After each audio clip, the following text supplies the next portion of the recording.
Dr. Eric Kelly III and a host of phenomenal speakers from all around the globe for this 7-day virtual event that you don't want to miss. The mission of the Black Business Expo is to raise scholarship money from kids all the way from high school all the way from college. The Black Business Olympics is one of the largest Black business showcases in the world. It is an opportunity for businesses and companies to showcase their businesses globally. We are going to be giving away laptops up to $5,000 away to students. Again, I'm Olivia Appleberry, the founder of 2 Cents Finance and one of the speakers for the expo. I am so excited to see you there. For more info, go to www.blackbusinessexpousa.com or call 919-308-9090 and hope to see you there. I am Black Business. From the moment I wake until the time I sleep. Yes, I am Black Business. I am Black Business. Tell me, are you Black Business? I am Black Business. Do you support Black businesses? Listen, I support Black business because I am Black Business. Black Business Expo, one of the largest business showcases in the history of Black business in the world. The world! Sign up today at www.blackbusinessexpousa.com or call 919-308-9090. I am Black Business.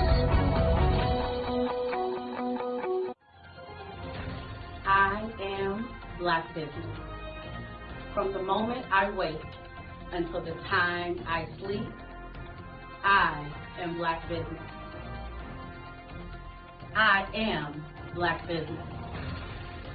Are you Black Business? I am Black Business. Do you support Black businesses? I support Black business because I am Black Business. Black Business Expo, one of the largest business showcases in the history of Black America in North Carolina. Join Dr. Eric Kelly III and a host of phenomenal speakers from all around the globe for this 7-day virtual event that you don't want to miss. The mission of the Black Business Expo is to raise scholarship money from kids all the way from high school all the way from college. The Black Business Olympics is one of the largest Black business showcases in the world. It is an opportunity for businesses and companies to showcase their businesses globally. We are going to be giving away laptops up to $5,000 away to students. Again, I'm Olivia Appleberry, the founder of 2 Cents Finance and one of the speakers for the expo. I am so excited to see you there. For more info, go to www.blackbusinessexpousa.com or call 919-308-9090 and hope to see you there. I am Black Business. From the moment I wake until the time I sleep. Yes, I am Black Business. I am Black Business. Tell me, are you Black Business? I am Black Business. Do you support Black businesses? Listen, I support Black business because I am Black Business. Black Business Expo, one of the largest business showcases in the history of Black business in the world.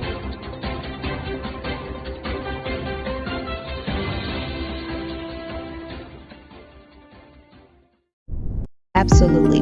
So our coaching program help people that have the lack of time, that lack strategies, and lack the confidence to go after their dream life. So we help them implement tools. We help them implement. I love to leave the inherited lack of finances or the education behind finances.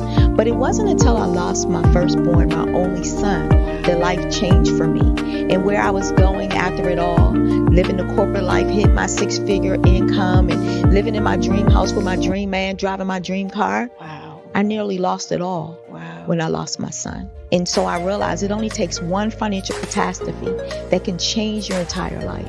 That's what made me start All New Beginnings. Because no matter what's going on in life, there's a new beginning. And because of that, we develop a program called Wise Minded. My little slogan is, don't just dream it, let's live it. If they want to connect with you or work with you, what is the best ways for them to be able to do that? Well, for my social media guru, you can connect with me on every single social media platform as Tanya T. Rose. Hey everyone, it's Grant McGaw, CEO of 5-Star BDM and host of the award-winning Follow the Brand podcast and TV series, where I help you to build a 5-star brand that people will follow. My genius is personal brand development through intelligent communication and helping you achieve your business and career goals. I am a requested speaker on digital technology and brand development issues. I want to work with you to increase the value of your current opportunities while attracting new ones. Every one of you is unique, and we all share challenges that can be addressed through smart branding. As a super connector, I work with you as an executive coach to guide you along the complicated business and career development road, providing the enhancement tools and information you need to succeed. Together, I will help you succeed in today's challenging business climate. I will evaluate and measure your progress. Best of all, I am right alongside you every step of the way. Build the brand called you. Genius is coming. I was born in a little village on the island of Haiti. Many deadly diseases pounded me. It is as if they were on a mission to end my existence on this earth. I refused to give up. In 1983, I left Haiti and came to the United States of America. And I came with $5, 2 shirts. I didn't speak in English. I came to Atlanta. I got a job. I was a doorman. I was a doorman with a dream. What I used to come on stage. I'd rehearse this moment that I'm standing in front of you. That's the power of a dream. Maybe today is the day you begin acting as if you already have it. And then step out with full force. Take a risk. No condition is permanent. Don't let your situation distract you. You are chosen. You are called. You are born for a purpose in this life.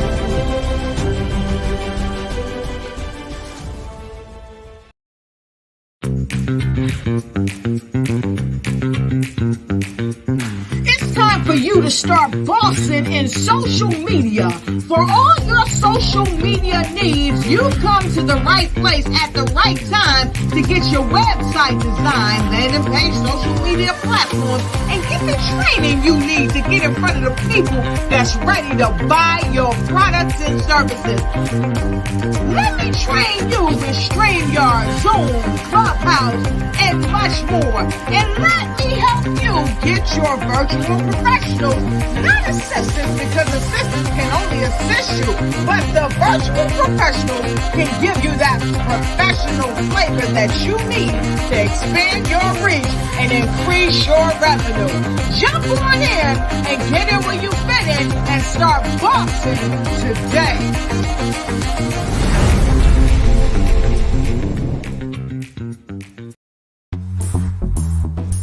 Attention all entrepreneurs and companies. Are you looking for reliable and efficient virtual assistants and back office support to help you manage your business tasks? Look no further than Superwoman Business Services. Our team of virtual assistants provides a full range of administrative support services, including operations management, social media marketing, and much more. We also offer website design services to help you create a professional online presence that reflects your unique brand. In addition to administrative support and website design, we offer business development and structuring services to help you grow your business and achieve your goals. We'll work closely with you to identify areas of improvement and develop a customized plan to help you reach your full potential. At Superwoman Business Services, we understand that running a business can be overwhelming and time-consuming. That's why we're here to help you fly high and achieve success. Our virtual assistants are highly skilled, experienced, and dedicated to providing you with the support you need to thrive. Come fly with us and take your business to new heights. Let us help you become the superhero entrepreneur you are meant to be.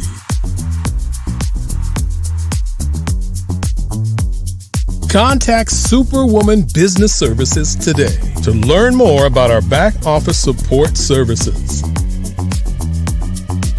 Come fly with us and take your business to new heights. Over the past few years, we've seen the growth of existing and new initiatives focused on financial inclusion, building global networks, and reducing the wealth gap in response to the idea there's not enough seats at the table. Whether their outcomes are to increase the representation of Black executives on corporate boards, ensure an inclusive global economy, or to create new U.S. African commercial pathways, the strategies are often carried out by separate programs. The question is, should they be? With the continent of Africa being home to more than half of the world's fastest growing economies, the youngest workforce, over 400 companies generating more than $1 billion annually, 700 generating more than $500 million annually that are poised for growth, and being the destination of nearly $5 billion in venture capital in 2021. Diversifying U.S. and Africa commercial engagement by building bridges between African businesses and their U.S. diaspora should begin being seen as mutually beneficial. From helping to reduce Africa's enormous capital gap to catalyzing two-way trade opportunities, the COVID-19 global pandemic hopefully has taught us that global challenges and opportunities are more interconnected than we thought. During the pandemic, African companies like Unicorn Flutterwave, insurance provider Reliance Health, ride-hailing app Yasir, and 54Gene, the continent's first bank of DNA on people of African descent, proved that when African companies have access to networks, capital, and information, they grow big, grow fast, and create solutions that are valuable to the world. This is why BDirect was created. We are the first U.S.-based but African-centric board preparedness and board search company designed to connect U.S. Black talent and corporations to African businesses.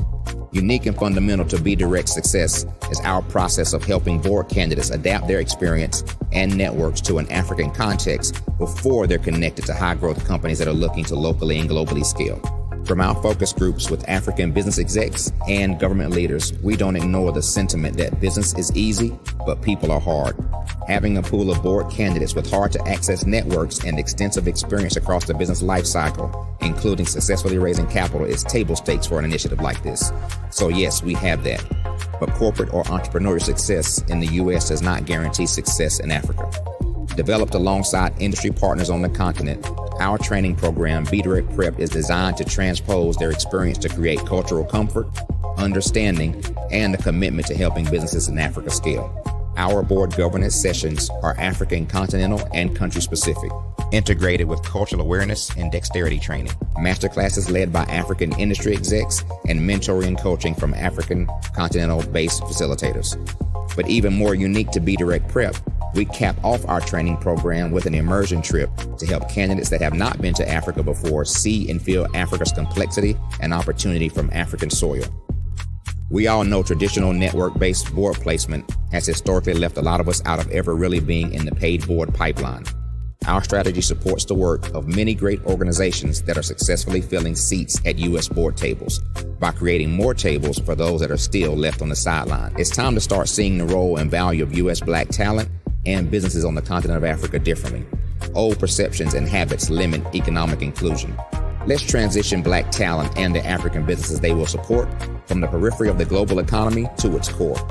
Living in a global lockdown, we all know now how fast local and global economies can change, and see the value of having businesses that hire, strengthen local value chains, and even grow globally. Status quo in any form holds back progress. We must democratize U.S.-Africa commercial engagement by socially and economically connecting cultures that have long been disconnected. It's time for Africa's U.S. diaspora to redefine their global value by helping African businesses scale continentally and globally. Artist to me is a creative expression of something from nothing. You know, it explodes onto the canvas, or it explodes on in my work. One of the things that I try to do more than anything is I try to just give the lines and the movements and emotions and expressions into to what I do. Art really means to me a chance to express how I feel deep down inside. Most of my art begins as a thought that I might have, you know, whether it's sports, whether it's history, whether it's a woman or a man. It pretty much starts as an idea of thought before I get into the actual image of what I'm going to draw. I do a lot of historical pieces. I was a history minor in college, and I love to do history pieces. And a lot of times I'm thinking about history, and then I try to make that history impact you as you look at it. That's one of the reasons I do pictures so large. People ask me, why do I do the pictures so big?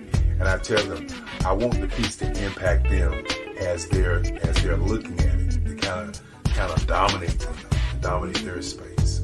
And most of my pieces I try to do off page. I don't try to do anything that's going to be in those four corners or in a square. And I want your imagination to be a part of the piece that you're looking at.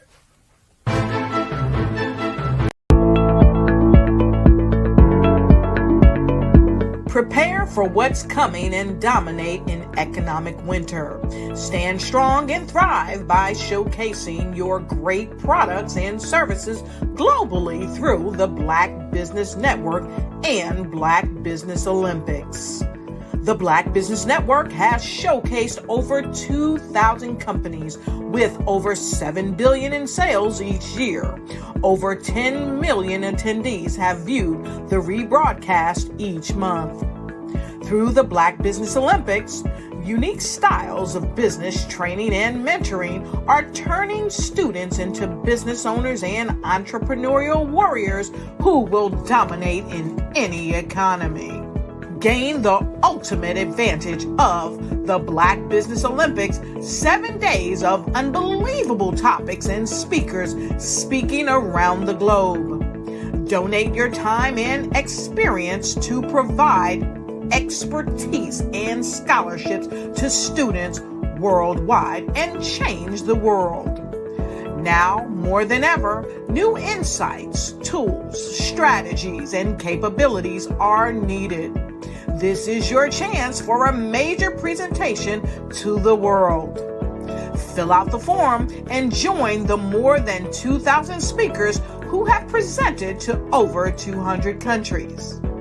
Join the Black Business Network streaming live into the Metaverse, STEM City, Black Multiverse Enterprises, Hulu, Amazon, YouTube, iHeartRadio, Apple, Facebook, LinkedIn, Pod TV, IBM TV, Spotify, and Google Podcasts. Sign up today. Spaces are limited, and we will see you there.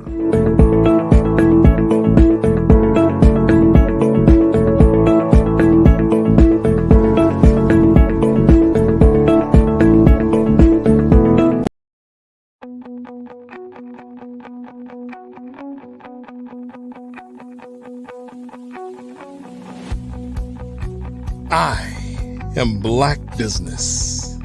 From the moment I wake until the time I sleep. Yes, I am Black Business. I am Black Business. Tell me, are you Black Business? I am Black Business. Do you support Black businesses? Listen, I support Black business because I am Black business. Black Business Expo, one of the largest business showcases in the history of Black business in the world. The world! Sign up today at www.blackbusinessexpousa.com or call 919-308-9090. I am Black business.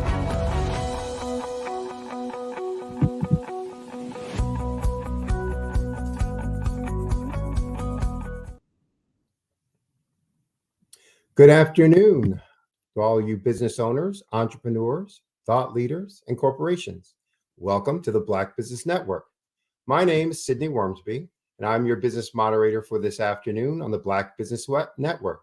The Black Business Network is a 24-hour business network showcasing Black businesses, business owners, entrepreneurs, and thought leaders worldwide. We have speakers from North Carolina, London, Singapore, Africa, from Japan, and cities all over the United States. The Black Business Network is a global community sharing its business knowledge to empower, to inspire, and to educate businesses about business. Our first guest this afternoon epitomizes versatility and adaptability in all aspects. This gentleman, Adrian Archie, started off in college as a major in psychology, getting his bachelor's from University of Richmond. But he was also a college athlete, so a student athlete while he was there. Went on to play professional football with several organizations, the Atlanta Falcons in the NFL, and the Montreal Alouettes in the CFL. But then transitioned, to a business career, both in sales, as a marketing manager in brand management, but ultimately to his entrepreneurial role in the company that he's founded and CEO of right now, Pet in Mind Holdings, Inc. So a lot to offer us today, a lot of questions because I'll be doing a fireside chat with him. So a lot of questions I have for him about all of those transitions and what kind of determined those and his decision process in that making. So without further ado, please help me welcome Mr. Adrian Archie. How are you? Mr. Wormsby, how are you today? Thanks for having me. I cannot complain. Thanks for being here. Quite the interesting background that we'll get into all with some of the questions that I have for you. But first, where are you calling in from today, and tell us the name of your company. Yeah, for sure. I'm calling in from Fort Lauderdale, Florida, where I've lived for a while. Originally from North Carolina, Concord, and my name of my company is Pet in Mind Naturals Franchise Group. Okay, so we're going to get into all the details. I guess my first question. You went to college. Were you on a football scholarship or just, walked on and went on to play? No, full scholarship. University of Richmond was my choice, but I had a few choices coming out of high school, so I was fortunate, but full scholarship at University of Richmond. All right, so why the psychology degree? That was interesting. Great question. So I actually wanted to be a vet all of my life, a veterinarian, and I started pre-vet at Richmond. Being young and a full scholarship athlete is a full-time job. I don't know if people really understand that. You don't have any free time. And I was young and I switched my major because pre-vet was a really, really tough a path. And then, but I'm interested, and you'll see as my resume, I'm an emotional intelligence coach in addition to what I do now. The way people think and interact is important to me. So psychology made sense as well. Not that it was easier, because I think I writing 50 and 100-page papers didn't really make it easier, but it just fit where I was at that moment. All right. And so you finished your bachelor's program, got drafted, or was an unsigned draftee? I wish. Yeah, draft day was tough because I didn't get drafted, and nor did I really expect to. At the time, Richmond's 1AA, which now I think the F it has a different name now, but we were FBS. Yeah, exactly. So we were one level below. So I ended up going to undrafted, then going to Montreal in the CFL for my first year in 2003 and 2004 season. I got cut up there. in mid 2004 season, came back and was doing some things, moved back to North Carolina, and then Atlanta Falcons signed me. I went to camp with them and then got released from them. And that's when I transitioned into corporate America. Okay. All right. So talk a little bit about you're studying psychology, psychiatry, how the brain works, etc. And you start playing football. Did you kind of think at that point, hey, this is what I'm going to be doing, and my life's going to take a different path? Or did you always have it in mind that you were going to be coming back to what you'd studied in undergrad? No, great question. I mean, I was my dream, other than being a veterinarian, was to be a professional football player, and I was fortunate enough to make it to that level. But being undrafted was a walk on the moon, if you want to say that. I don't think people really get it, but everybody in professional sports isn't making millions, especially guys like me that are making teams on a daily basis. You make the team in camp, but I mean, you can get cut at any day. So I got cut in Canada twice. And when the Falcons cut me, I was ready to move on. It wasn't fun anymore. I was broke, because when you're making teams, you're not really making any. You wouldn't be surprised what guys that are undrafted and trying to make the team are really making. In some cases, it's really, really lower than hourly workers. So when they cut me that last time, I was like, you know what? I have a brain. I have a great degree from a great university. And I know I can do other things. And I had friends that at that point didn't go professional and had moved into corporate America 3 or 4 years and gave me some advice of what I should go and do. And that's how I proceeded. So talk about that first transition and that first, job in the kind of corporate world or business world, because you didn't start off as an entrepreneur, correct? No, sir. Entrepreneurship came in 2016. So when I left football, I knew sales was where I wanted to go. I mean, I can build rapport with people. I have an outgoing person. I'm a driver. So sales made sense. I started off in copier sales, going to cold calling and literally canvassing the city in Richmond, Virginia. I moved into pharmaceutical sales. And then from there, I ended up with a company called Stryker in medical device sales, where I was selling drills and saws for brain and spine surgery for 10 years. And the last 2 years of that, I went into brand management, global brand manager for them. But I learned a lot. The transition was tough. To be honest with you, sales is you have to work. But I learned a ton of information there. Number one, how to communicate with people. Number two, how to business plan and find the opportunities and build a pipeline. But most of all, to really understand myself enough. And that's when psychology came in, to be able to get out the bed every morning, because in medical device sales with Stryker is full commission. Now, once you get your pipeline going, you can make really, really good money in the medical device industry, but you work hard and you really have to believe in what you're doing and really have to be a self-starter. So football helped me with that. I had the work ethic. I was competitive. I knew how to play on a team, but really going out there and fishing on your own and having a whole state to convert hospitals and neurosurgeons who are some of the smartest people in the world. There was a tough transition, but I learned a lot there. And really the base of that was football. So for those folks who are listening to you now, you said it real fast, so they may not have really understood, or some people heard it but don't know what it means. When you say full commission, explain to folks what that means.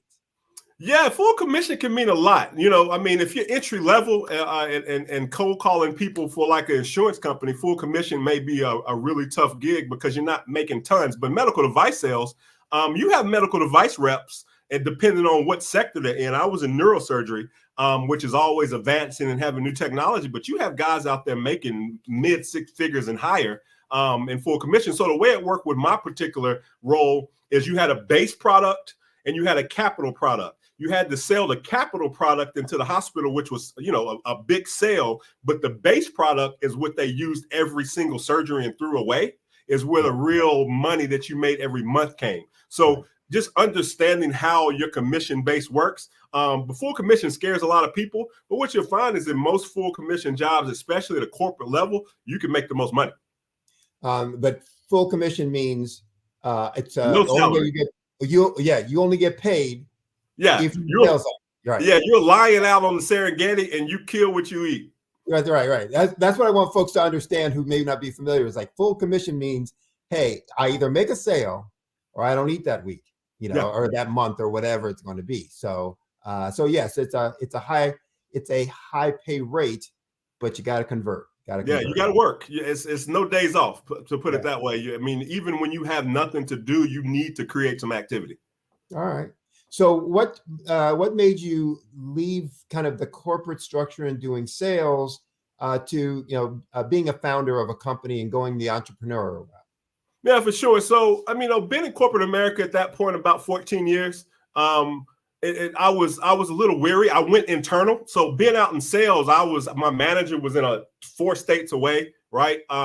It was my schedule. I was free to do what I wanted, obviously working hard, but if I needed to do something or wanted to take a day off, I had the opportunity. I went internal, and the politics internally at the company didn't really pan out for me. To be honest, it was a bad breakup with the particular director I had at the time. I did well. I thought I was doing well, thought it was the best year of my career, but things didn't work out well. So once I was presented with a performance plan that I didn't think I deserved, I didn't want to do what a lot of other people in that particular company did and just kind of take it and move to another division. I didn't think it was right. It didn't feel right. Me and my wife spoke about it, and I wanted to get back to my passion, which was pets. And the pet industry, which I'm sure we'll get to, is one of the fastest growing. It's going nowhere because of how much people love their pets. So it made sense for me to jump ship. And I left and started full-time entrepreneur about a year later after I figured out what I wanted to do and started my own company. And here we are almost 13 years later. All right. So talk a little bit about that motivation, your passion and the motivation for that. So, talk about the passion for pets, animals, as you mentioned, and where did that come from? What was the root of that? And then talk about why you chose that as your business. Yeah, for sure. So from the time I was a small child, I have a 4-year-old now, and I can remember at her age, if you ask my mother, one of the things I said I wanted was a pet store and my veterinary practice right next to it. So my mom allowed me, single mother in North Carolina, right outside of Charlotte, Concord, allowed me to have every pet that you could think of under the sun and growing up. And I don't know where that passion came from because nobody else in my family is really that passionate about pets. But I always have been about animals. I have a scientific, I'm a driver, but I have an analytical mind when it comes to science and nature. And I've always been set up that way. So when it was time to go and figure out what ship I was gonna steer, pets made sense. And looking at the industry, it's grown even more now. When I started in 2016, the industry was about $90 million. 2020, during COVID, it grew like few industries did to over 100 billion. And by 2030, it's going to be a $500 billion industry worldwide. So, and almost 250 billion in the United States. So the industry made sense for me. I mean, not many people like me looking like us in the pet industry. So I could go and forge my own path and blaze a trail, but really get back to what I love. When you look at my particular business specializes in pet nutrition, dog and cat nutrition, which is the biggest part of the industry, but the most misunderstood if you ask pet owners. Well, I could break down information to a neurosurgeon who literally after 4 years of college goes another 16 years of school to become a neurosurgeon. So really the smartest people on the planet, I was able to convert them and make them my clients in the hospitals they were in. So speaking to a pet owner about their pet food made a lot of sense for me. Now, I will say, Mr. Warrensby, that if I could do it over, I would have transitioned a little different. I would have planned a little better. I would have made sure my capital was in place. But from the aspect of what my passion was and what I knew I could accomplish, it made a lot of sense. Okay. Well, actually, we'll do a follow-up on that in just a second, because that's an interesting point that you make there. But talk about your business model so that we understand a little bit about Pet in Mind. Is that? Yeah, pet in Mind, just like it's spelled, PETNMIND, right. All one word. So, okay. Yep. So I had talk about your business model. Sure. I had a cat named Rocco at the time, and he died at 18 years old a couple years ago. But I started the company because of him, because I before I started it, I had a lot of problems with that the veterinarians couldn't help me with, because vets really don't do nutrition. So I figured out it was nutrition, and helped him just on my own research and being a nerd somewhat. So 7 years later, when I started my own company, I knew nutrition was the go. So I have a retail brand that specializes in all natural, all quality nutrition. Believe it or not, most dog and cat nutrition on the market, especially in big stores, is junk. It's not really good for them. And all the problems that they go to the vet for, 95% of them relates to nutrition. So we specialize in nutrition. We have a service portion related to that with grooming and self-washing that helps complement the retail. And in 2021, I made a lot of mistakes from 2016 to then. And the goal was for me to franchise the concept. So we actually accomplished that in 2021, franchise the concept. And now we have 3 locations, 2 in Florida, 1 in California. So I've transitioned from a retail company primarily to a franchise company. So that's what we're growing with. But if you look at the store, it's a retail storefront. We call it small box, meaning no more than 1,000 square feet. Focused on nutrition. We help people with the hardest part of their pets' lives really become partners in that, and have a service that helps them. And ultimately, from a business owner perspective, really quick, is that small box not only is unintimidating to the customer, to the pet owner, but it's a really easy concept for someone to come into in a huge industry that could be overwhelming. It's simple system, small footprint, very small payroll, 1 to 2 people in the store at a time, is semi-absentee from an ownership perspective. And because it's a small box, and you look at franchises, you have pet franchise that is north of $500,000 in investment to start. We're much, much lower than that. So it makes a ton of sense.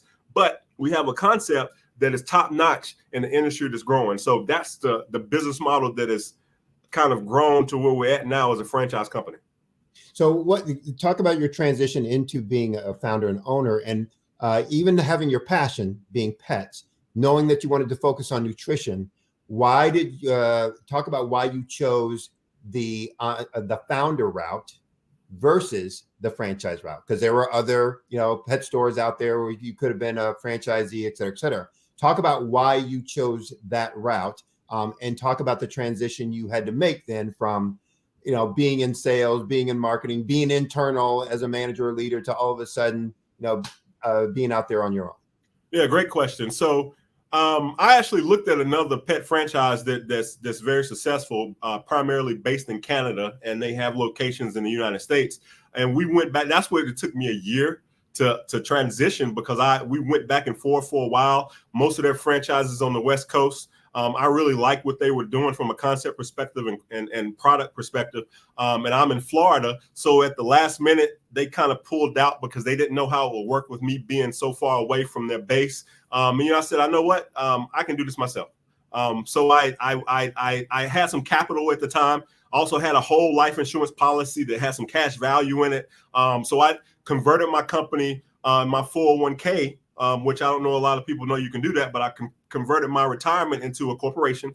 I used some of that cash value in that whole life insurance policy, and I started a company. And I had some sense at that point of what the franchising model looked like, because I went through the process, got a lawyer, we created did the paperwork and actually created a franchise. Now, the transition from that perspective was rough.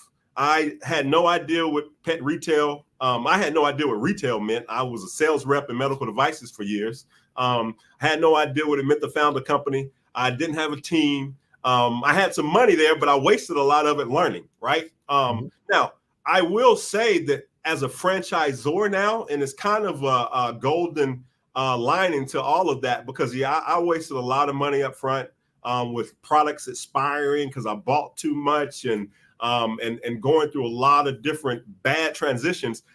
Football helped me continue to run into that wall. I knew how to get up and work like we did in football, so I just kept going. But now as a franchisor, I sell my mistakes. My franchisees don't make those mistakes that I made because I went through them. So I wouldn't recommend anybody take my route. I would recommend they talk to someone like me and come aboard with what we're doing.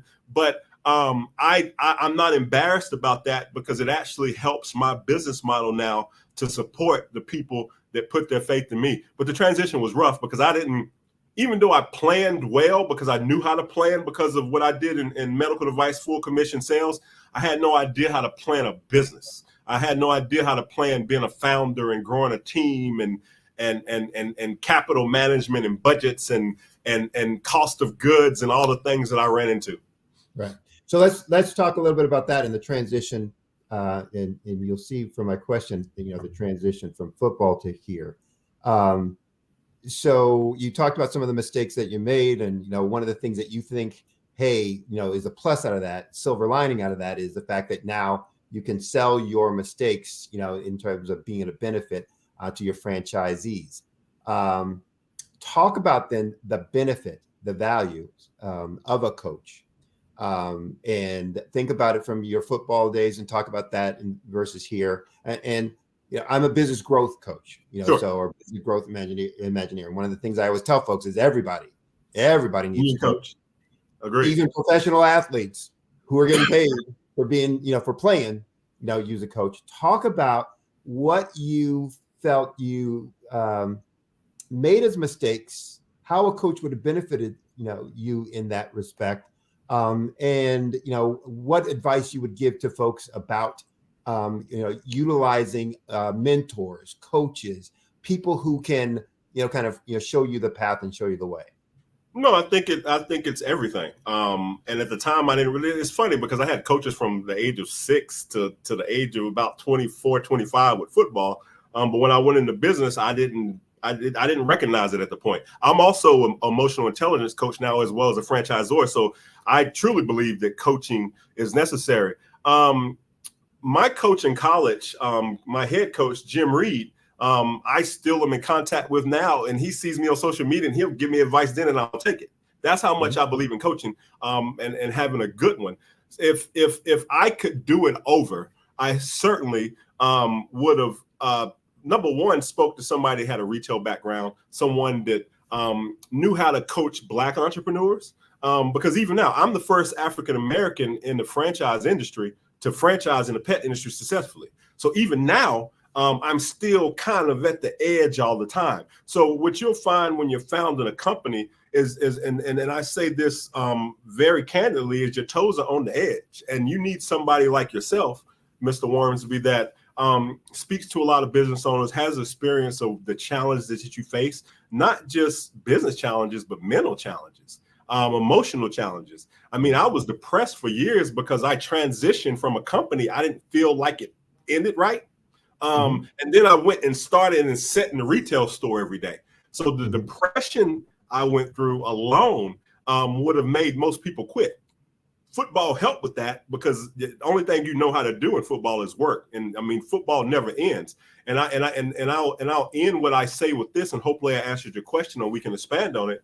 But when I take my experience in football and being coached to through transitioning from corporate America to business to even now pivoting into franchising, which is an industry within itself, football is one of those things, and coaching is that you kind of work thousands of hours for literally in a football game, if you're a starter, for about 14 minutes in a game. So you put in winter, spring, summer practice all season for 14 minutes. So what a coach helps you do is perform when the lights come on. And I think that's what entrepreneurship really requires. Or when I speak to a potential franchisee that I'm asking to spend hundreds of thousands of dollars and I want them to believe in me, I have to be ready when those lights come on. When you transition from a career in corporate America and you don't want to waste things like I did, you need somebody that can, behind the scenes, keep you between the lines and make sure that when those lights come on, you're ready to go. And that's what a coach can do. So you've talked pretty candidly about your different experiences and transitions and the diversity, and I'll say the diversity and the adversity of all of the experiences that you've had.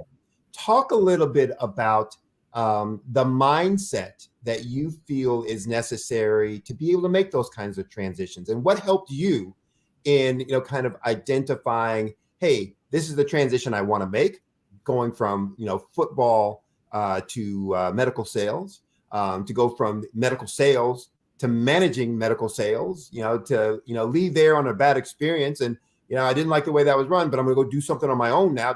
Talk about, through all that diversity of experience and the adversity of challenges, how you made those transition decisions and what advice you would give to folks out there now, kind of looking, to make some of those changes in their life or in their career, or, from business employee to business owner. Sure. Growth mindset is, I think, no matter what you do, I think that's something you should develop. It's always every day is an opportunity, right? The sun is constant. So if the sun can be constant, then when you wake up, forget about what happened yesterday. You have to be able to wipe that. And I think one of the things that I've gained through my experience is being vulnerable. I think a lot of us vulnerability, right? A lot of we've been taught that vulnerability is a weakness, but I disagree. I think vulnerability is what opportunity is based on. You're able to put yourself out with your toes on the edge for the opportunity, and to believe in yourself and to believe good things will happen, but you must show up, right? So I think it's a 2-lane road there. You have to put yourself out there, but once you do, you have to show up every day. Because even in those mistakes I made and those transitions I made and the depression and I wasn't perfect. That corporate experience did not end right. It wasn't right, but it's things I would have done different moving up to that point that probably contributed to it.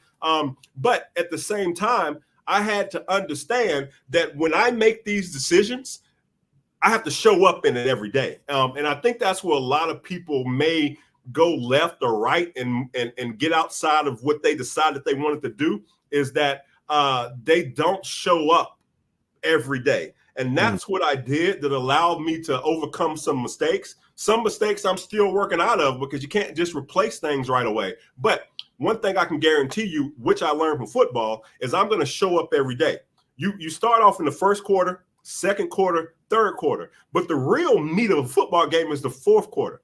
And in a quick experience, I remember vividly my senior year. It was early in the season in Richmond. It was a tough opponent in University of Delaware, and it was probably the hottest game I ever played. I think it was like 102 degrees. I remember running around in the days during the game, and we won that game, and by blocking a field goal at the last minute and winning the game by 1 point. And I remember walking in the locker room, and I felt terrible. I was tired. I was beat up, bleeding. And that's when I learned that you can win and it doesn't feel good. It doesn't always have to feel good. Right. And that's what I've taken with me through life and to this point with all of the things that I've gone through to get here, is that it doesn't always have to feel good, but you do have to show up. Well, and I guess I'm hearing you say that, and kind of on the reverse side, just because you feel bad doesn't mean you lost, right? We won the game, and it was a major win. A lot of times people, I don't feel good, so I'm losing. I'm a loser. It's like, no. To your point, it doesn't have to feel good. Did you accomplish? What were your goals? Did you get there, et cetera, et cetera? You mentioned about fostering growth in one of your comments, earlier. Now that you have a team, so it's one thing to foster growth in yourself and to be, determined and disciplined, et cetera. How do you do that now as an owner with your team? Sure. So I pivoted into franchising. So I think I got to a point where I didn't master pet retail, but I'm really good at servicing our customer. I know my information. I know pets. I probably could have still gotten a little bit better at retail, but now I pivoted into franchising, which is an industry within in itself.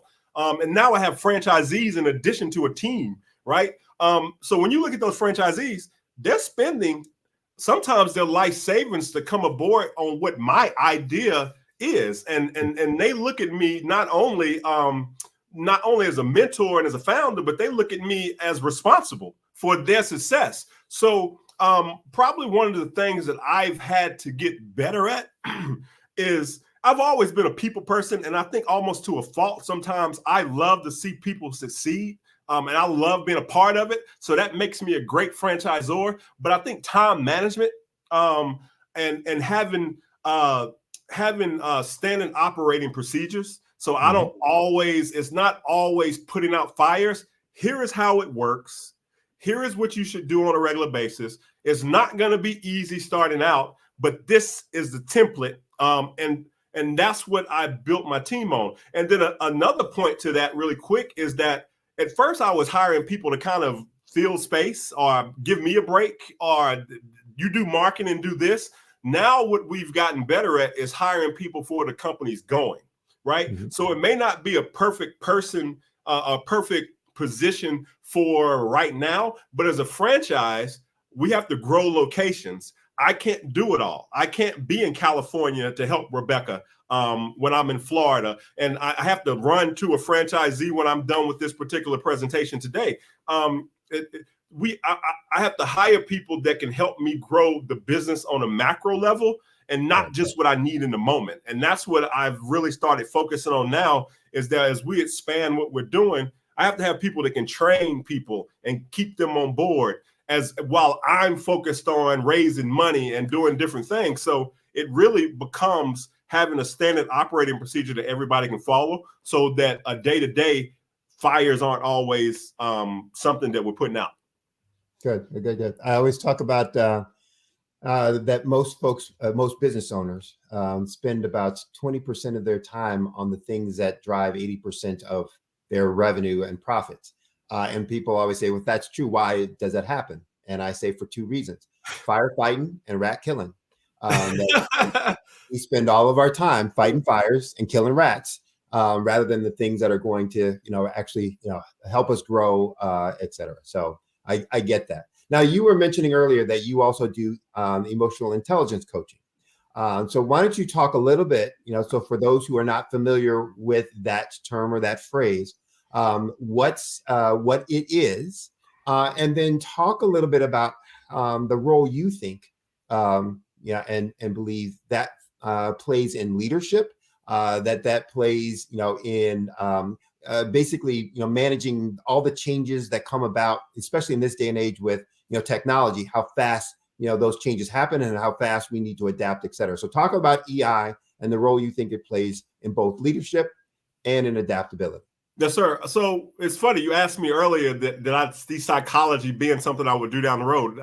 I knew I was going to work with people in some aspects, so I saw it in that world. But now it certainly applies in everything. Well, not everything I learned there, but most of what I learned in psych as a psych major in Richmond matters. So emotional intelligence is simply, in simple terms, understanding yourself in a way and deeply enough that you know how your awareness is going to be in different situations, so that you can then interact with other people efficiently. Now, I mean, not to go too deep in it because we don't have a lot of time, but what emotional intelligence is I can communicate in a way, or I can find myself in different positions in a way that I already know how I'm going to react in those positions, sort of allows me to be efficient in those particular situations. I know personality types well enough that when somebody walks in the room, like if I was walking into an operating room and a neurosurgeon had a mask on and had his back turned to, and all these people in the room doing different things, I had to be able to control that room in a way that I was going to be successful in there and selling something or servicing them or whatever it may be. So emotional intelligence allows you to basically have an efficient communication with the world around you. And from a leadership perspective, franchisees are not all the same. Team members, marketing people, contractors, all the people that I deal with on a regular basis, investors, and trying to raise money, and all the things that a founder is required to do successfully to grow the company.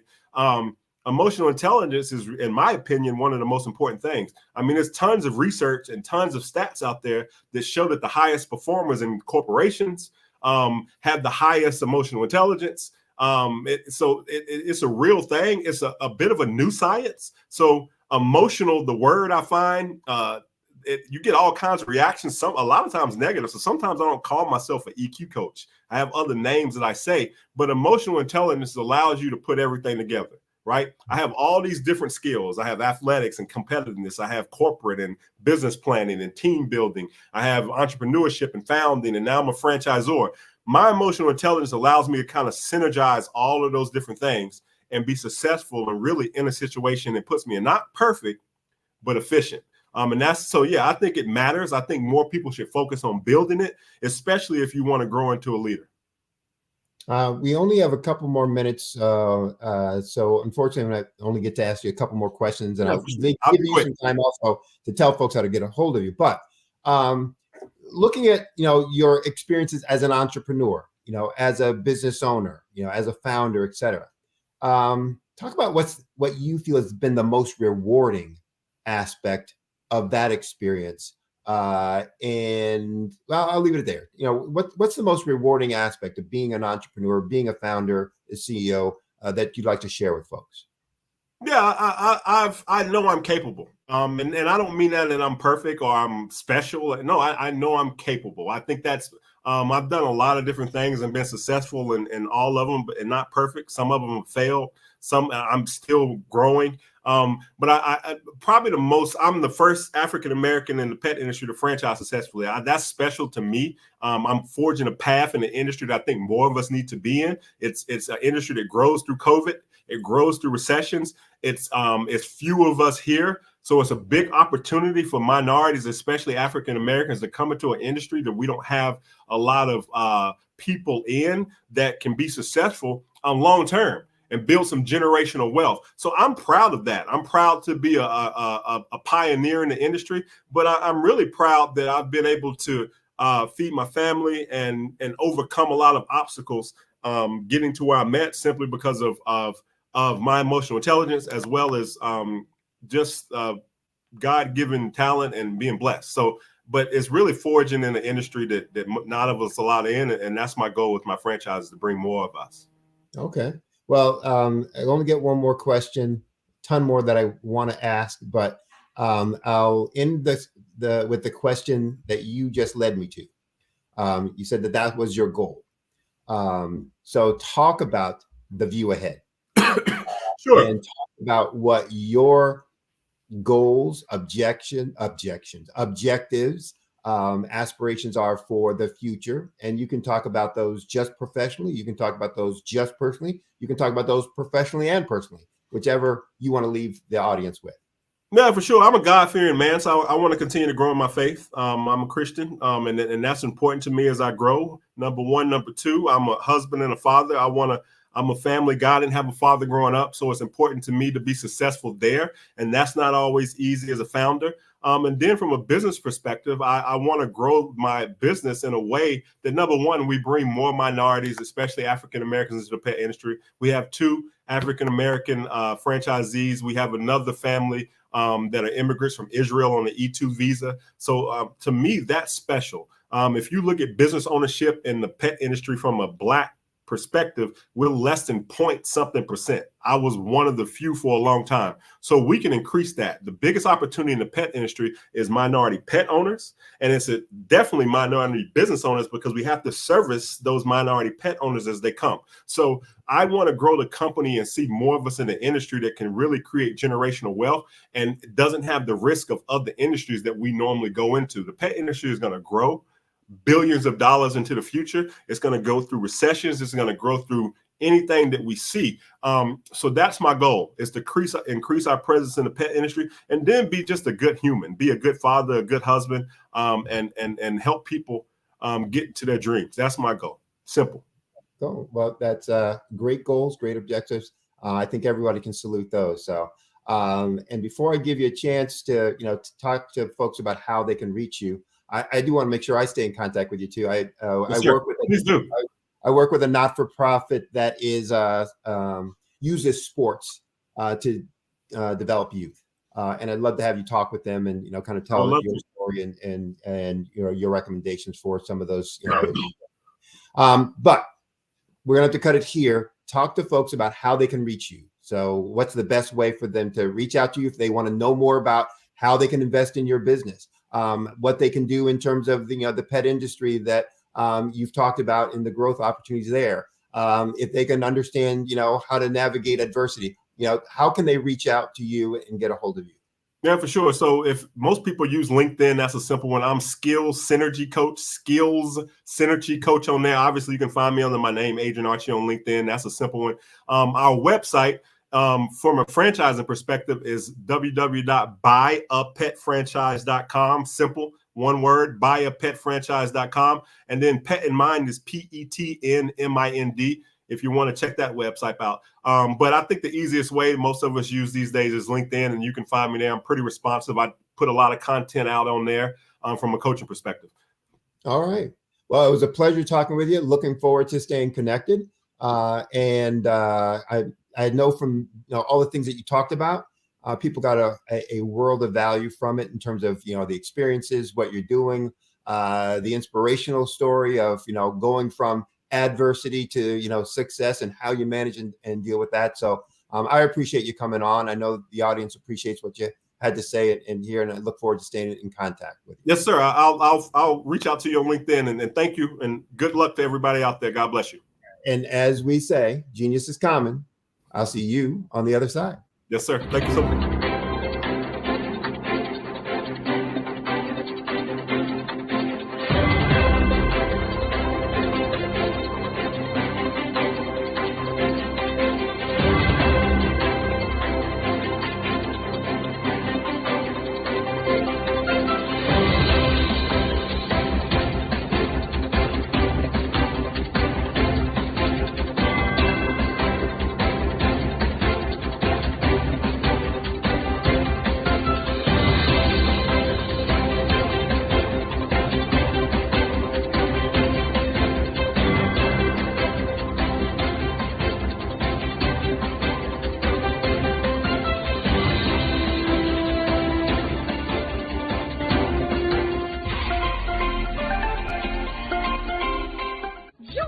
Dr. Eric Kelly III and the host of phenomenal speakers from all around the globe for this 7-day virtual event that you don't want to miss. The mission of the Black Business Expo is to raise scholarship money from kids all the way from high school, all the way from college. The Black Business Olympics is one of the largest Black business showcases in the world. It is an opportunity for businesses and companies to showcase their businesses globally. We are going to be giving away laptops up to $5,000 away to students.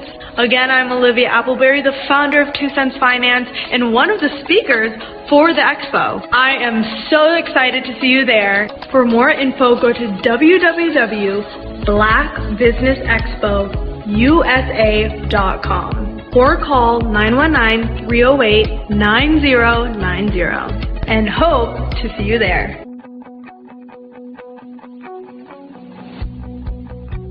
I am Black Business. From the moment I wake until the time I sleep. Yes, I am Black Business. I am Black Business. Tell me, are you Black Business? I am Black Business. Do you support Black businesses? Listen, I support Black business because I am Black Business. Black Business Expo, one of the largest business showcases in the history of Black business in the world. The world! Sign up today at www.blackbusinessexpousa.com or call 919-308-9090. I am Black Business. I am Black Business. From the moment I wake until the time I sleep, I am Black Business. I am Black Business. Are you Black Business? I am Black Business. Do you support Black businesses? I support Black business because I am Black Business. Black Business Expo, one of the largest business showcases in the history of Black America in North Carolina. Join Dr. Eric Kelly III and a host of phenomenal speakers from all around the globe for this 7-day virtual event that you don't want to miss. The mission of the Black Business Expo is to raise scholarship money from kids all the way from high school, all the way from college. The Black Business Olympics is one of the largest Black business showcases in the world. It is an opportunity for businesses and companies to showcase their businesses globally. We are going to be giving away laptops up to $5,000 away to students. Again, I'm Olivia Appleberry, the founder of 2 Cents Finance and one of the speakers for the expo. I am so excited to see you there. For more info, go to www.blackbusinessexpousa.com or call 919-308-9090 and hope to see you there. I am Black Business. From the moment I wake until the time I sleep. Yes, I am Black Business. I am Black Business. Tell me, are you Black Business? I am Black Business. Do you support Black businesses? Listen, I support Black business because I am Black Business. Black Business Expo, one of the largest business showcases in the history of Black business in the world.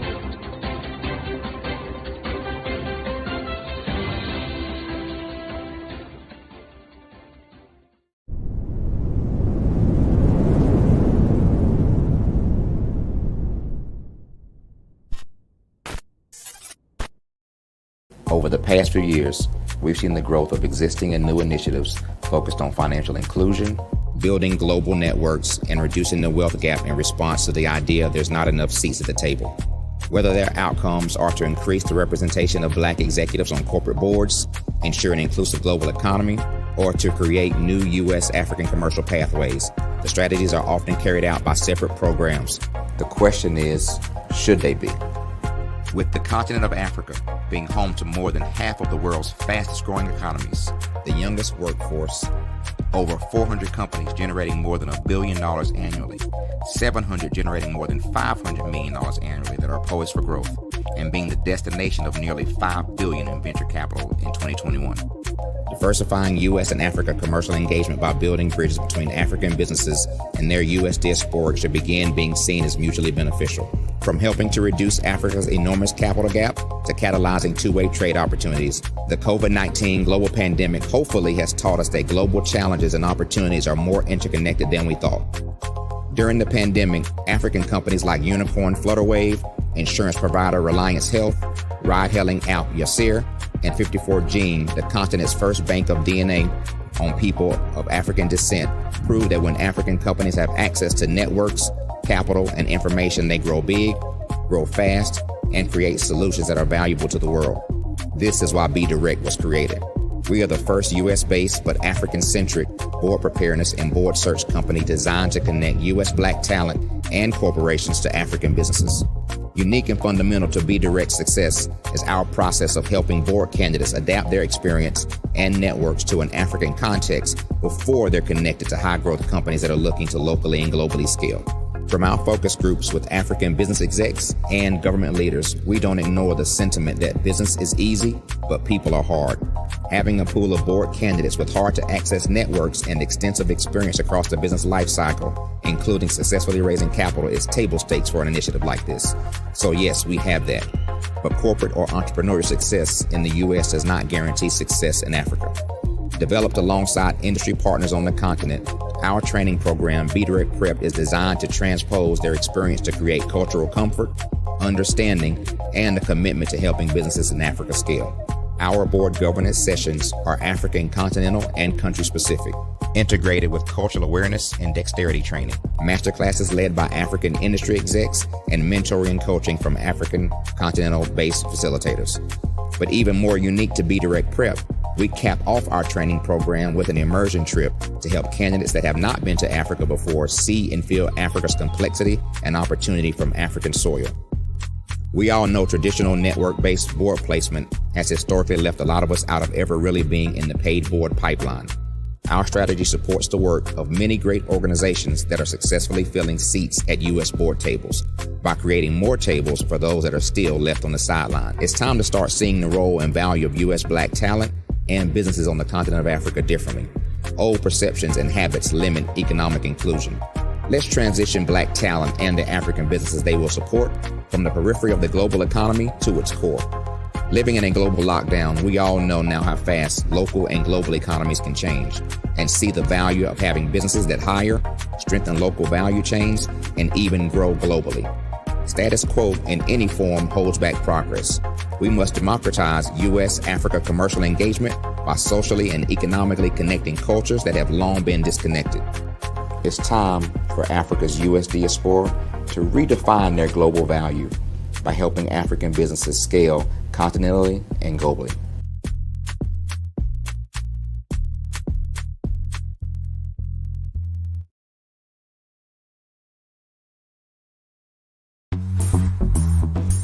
Attention all entrepreneurs and companies. Are you looking for reliable and efficient virtual assistants and back office support to help you manage your business tasks? Look no further than Superwoman Business Services. Our team of virtual assistants provides a full range of administrative support services, including operations management, social media marketing, and much more. We also offer website design services to help you create a professional online presence that reflects your unique brand. In addition to administrative support and website design, we offer business development and structuring services to help you grow your business and achieve your goals. We'll work closely with you to identify areas of improvement and develop a customized plan to help you reach your full potential. At Superwoman Business Services, we understand that running a business can be overwhelming and time-consuming. That's why we're here to help you fly high and achieve success. Our virtual assistants are highly skilled, experienced, and dedicated to providing you with the support you need to thrive. Come fly with us and take your business to new heights. Let us help you become the superhero entrepreneur you are meant to be.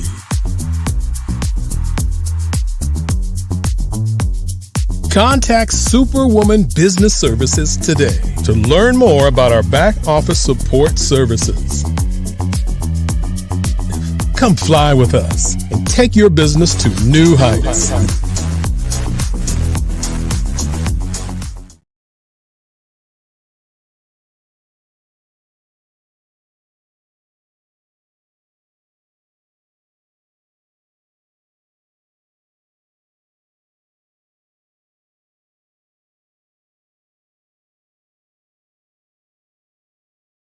Absolutely. So our coaching program help people that have the lack of time, that lack strategies, and lack the confidence to go after their dream life. So we help them implement tools. We help them implement, I love to leave the inherited lack of finances or the education behind finances. But it wasn't until I lost my firstborn, my only son, that life changed for me. And where I was going after it all, living the corporate life, hit my 6-figure income, and living in my dream house with my dream man, driving my dream car. Wow. I nearly lost it all. Wow. When I lost my son. And so I realized it only takes one financial catastrophe that can change your entire life. That's what made me start All New Beginnings. Because no matter what's going on in life, there's a new beginning. And because of that, we develop a program called Wise Minded. My little slogan is, don't just dream it, let's live it. If they want to connect with you or work with you, what is the best ways for them to be able to do that? Well, for my social media guru, you can connect with me on every single social media platform as Tanya T. Wallace.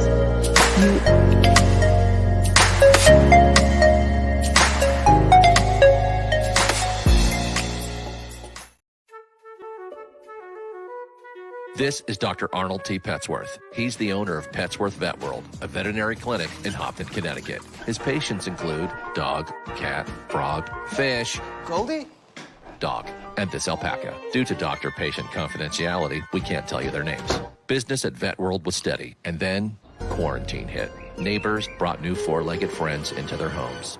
Bunnies. Bunnies everywhere. Dr. Petsworth welcomed these new patients with open arms. The only problem? There were more appointments than he could manage.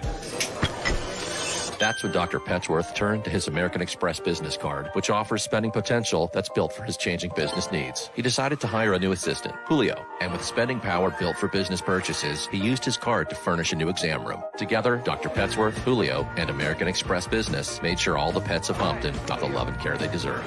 And everyone was happy. Get the card built for business by American Express.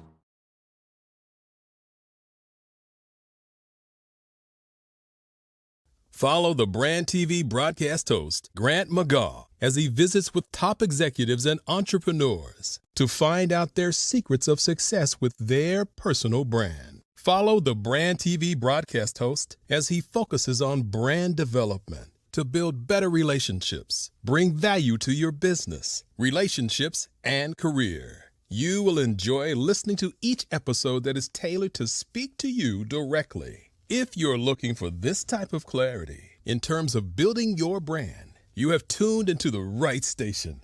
Each episode will help you to shape a conversation in the 5-star BDM network of 20,000 professionals and become a springboard for your corporate engagement and business opportunities. Each guest will frame their story in the areas of personal branding, business development, career development, financial empowerment, and technology innovation.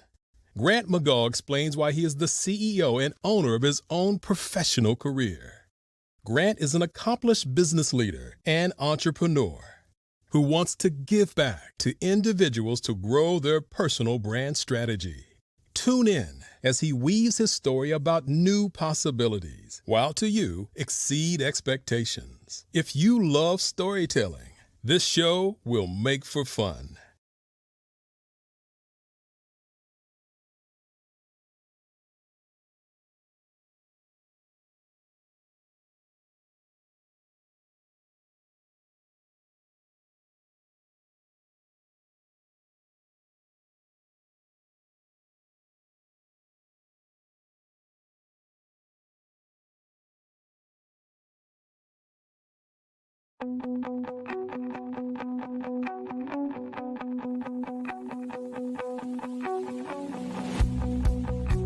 I am Black Business.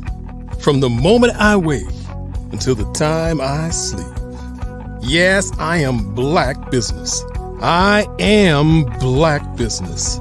Tell me, are you Black Business? I am Black Business. Do you support Black businesses? Listen, I support Black business because I am Black Business.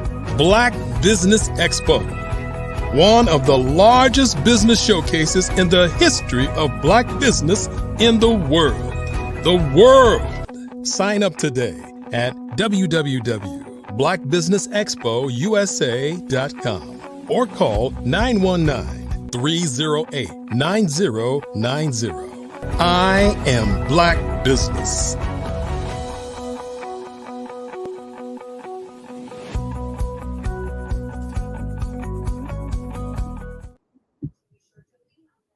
Good afternoon, business owners, entrepreneurs, thought leaders, and corporations. Welcome to the Black Business Network. My name is Sidney Wormsby. I am your business moderator for this afternoon on the Black Business Network. The Black Business Network is a 24-hour business network showcasing Black businesses, business owners, entrepreneurs, and thought leaders worldwide. We have speakers from North Carolina, from London, Singapore, Africa, Japan, and from cities all over the United States. The Black Business Network is a global community sharing its business knowledge to empower, to inspire, and to educate businesses about business. Our next speaker this afternoon is Miss Jacqueline Turner, also called JT, also known as DJ Passion.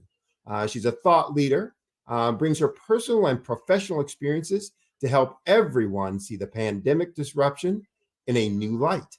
She has a fresh perspective when reimagining the possibilities, always and forever passionate about helping everyone accelerate the trajectory of their success and well-being. She's been a licensed health and beauty professional for many years, styling hair for music videos, magazines like Ebony, Essence, and Jet, for major companies like McDonald's, Soft Sheen, Dark and Lovely, and the NBA Wives, as well as celebrities and famous folks in politics, etc. She proudly served as a beauty authority for the Live Your Best Life tour for Oprah.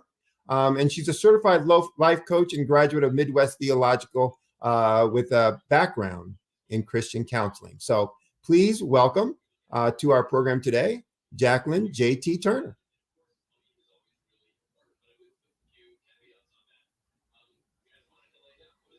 Hi. Hi, how are you? I'm good. How are you? I cannot complain. Can't complain at all. So where are you calling in from? I'm calling from Atlanta, Georgia. It's a pretty sunny, beautiful day today. The ATL. I wish it was sunny and beautiful where I am here, but it's cold and rainy. So I think we sent it to you from yesterday. Okay, good. All right. Well, I am going to get out of your way. I know you have a lot to share with folks. And so, as we say, genius is common. I'll see you on the other side. Have a great day. You too.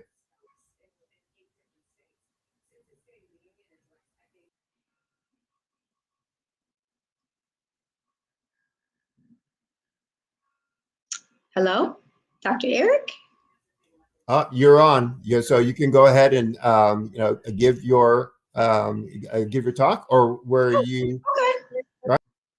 Sure. Hi, I'm Jacqueline Turner.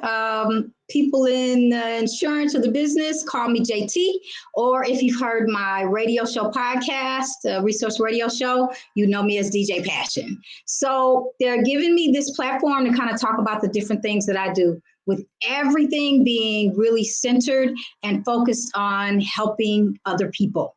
So let's start with the Resource Radio Show.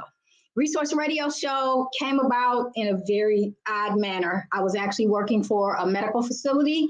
I went to do a PSA, public service announcement, because he said he wouldn't charge us if somebody else came in and did the voiceover. So I go in on my lunch break. I'm going to do this PSA, keep it really simple. My boss is excited because we had a national event going on. And the guy just keeps asking me questions. And I'm kind of like, hold on here, gotta go. This is my lunch break. Can we hurry up and record this and I can get back to work? And he said, I want to offer you a radio show. And I said, I didn't come here for that. And he said, did you hear what I said? I'm offering you a radio show. This is so exciting. Most people get really excited. And I was like, I didn't come here for that. I came to do this PSA and to get back to my job. Well, he said, I'd like for you to think about it. And can I ask you one question? And I said, sure. And he said, have you been on the radio before? And I said, I have. #1 station in Chicago, WGCI 107.5. Loved it. He said, what happened? And I said, radio broke my heart. You know, radio is kind of one of those tumultuous industries. You can be working and come in the next day and they sold the station to Disney and you no longer have a job. And that's exactly what happened to me at one of the stations that I was with. So I just stopped doing it. I went back to doing hair, which I loved and did for many, many years. And long story short, I come home, I call my sister, and I'm like, hey, sis, I went to record this PSA today, and the station owner's offering me a show. You know, isn't that crazy? And she's like, no, not really. Remember the first time you were on radio, you never applied for the job. And I said, oh my God, I totally forgot about that. And she said, yeah, sis, get on your knees. So got on my knees. Literally by the time I'm getting up off of my knees, I heard clearly Resource Radio Show. It will be outreach, which I can do with my heart wide open. And I think that there needs to be something to help with the digital divide. Radio is one of those things. You don't have to have a computer for it. You can just tune in and anybody can, get it. So I kind of looked around, formulated what it would be, and there's nothing like it. So basically we help people access free food, clothing, shelter, jobs, healthcare, and opportunities. Focusing on free all day. Now, I needed 2 other people to come in and help me with the show because you want to kind of have it balanced out. I had 2 coworkers that were always at the top of everything. And what we did was community outreach. So synchronicities happen to all of us, you know, when things are in alignment. And I'm sitting in a meeting and we're supposed to get to know each other better by explaining, hey, what were some of your deepest dreams? The girl behind me says, I always wanted to be on radio, spit my chair around 360. And she's like, JT, are you okay? I said, say what you said again. She tells me again. And I'm like, okay, if you're serious, I have a radio show for you. And she's like, what do you mean you have a radio show? And I was like, it just happened yesterday. So she ended up being one of my co-hosts. And then the other young lady, same kind of situation. We're talking and she says, you know, one of my deepest dreams is to be on a podcast. And I just started laughing. And I was like, if you're serious, I think I have a space for you. So we all go on probably within 7 days. And we are doing the Resource Radio Show. So it's motivating, it's compelling. We're playing hip hop gospel music. We're interviewing philanthropists, program directors, people that might have lived through something. We had a 3-time cancer survivor who now walks with other people going through their chemo. She takes them to their doctor's appointments. So she had quite a story. We had another lady that has a prison ministry. And this was one of those odd synchronicities again. She had leprosy. So while I'm interviewing her, she says, oh, so I had leprosy. I'm like, hold on, stop. Wait a minute. Go back. Did you say leprosy? Like leprosy that I've heard of only in the Bible? And she said, yes. She had a little house that they had put behind her family's house, and that's where she lived. And they would bring food and leave it at the door. And so she told her amazing story. She no longer has leprosy. We have community partners that have come in and partnered with us that give 250 pounds of food to a family. My first question during the interview, why? Why would you ever give somebody 250 pounds of food? And that particular situation, he explained, if you have a family of 4, and he's a man, he said, I've watched fathers' faces not being able to feed their family, having a bit of shame, coming to pick up free food. And the thought process was, we'll give them enough for a month so that everybody can sleep that night. And he can think about other things. That was one particular case. Interviews have truly been amazing. Let me think of another one. The lady that was a 3-time cancer survivor is also an author, and she helps other authors to get their books published and things like that. So that was great. Pretty much anybody that's doing something for the community, we're wide open to talk to them. Find out their story. Why? Lots of people pass homeless people and do nothing every day, all day. So why are you doing something? There are 24-hour food pantries in the United States. Truly, during the show, Auntie Peaches, the other co-host says, oh, there's a 24-hour food pantry in Oklahoma. It was like, wait, stop. That's my thing. Stop. Say that again. 24 hours? And she said, yeah, there's a 24 hours. I said, oh my God, that's great, because so many people have shame associated with going to get this food. Or like many others, they're working 3 jobs. They can't go during regular hours. So we started looking up, 24-hour food pantries across the United States, or food pantries that would deliver, or that made it easier for people to get food. That was amazing. There's a TARP program that gives free tarps. Those kind of things we didn't know about. There's a program that gives free prosthetic limbs. Another one, stop, hold on, what do you mean? Prosthetic limbs are $20,000, $30,000, $50,000. There are a couple of programs that give free prosthetic limbs. Love giving out those kind of resources to people. Just in the Atlanta metro alone, we probably have 85 just in the metro of food pantries, including one program that was called Fridge. I think it was 99 Fridge. They have refrigerators that are set up outside of businesses that anyone can go to and open it at any time and take free food. We have another community partner. They're called $4, DOLLARFOR.org. They help people dismiss hospital bills. Another synchronicity, literally reached out to him on Instagram because I saw this and I'm like, is this real? I reach out to him and he says, you want to talk to me? Media, and you want to talk to me? And I said, I think what you're doing is pretty great. Time passes. We do this amazing interview. He tells the story of how it happened. He was a bartender. I think his wife was a teacher. They had a medical emergency in the family that was about to send them into bankruptcy. They're young. It was painful.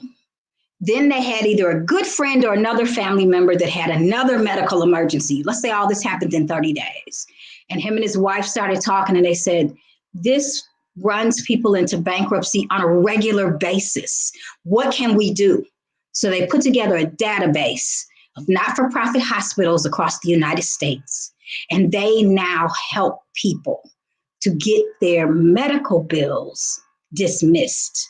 To date, they have dismissed more than $21 million worth of hospital bills in the last 12 months. They've been on Forbes and NBC and MSNBC and all kinds of other shows now. Media is recognizing who they are and what they're doing. Super amazing.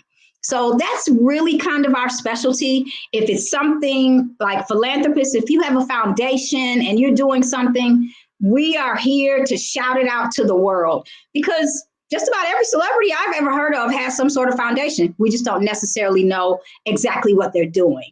And that gives us a chance to reach back. Hey, maybe we can get involved in that. Maybe we can help in some sort of way.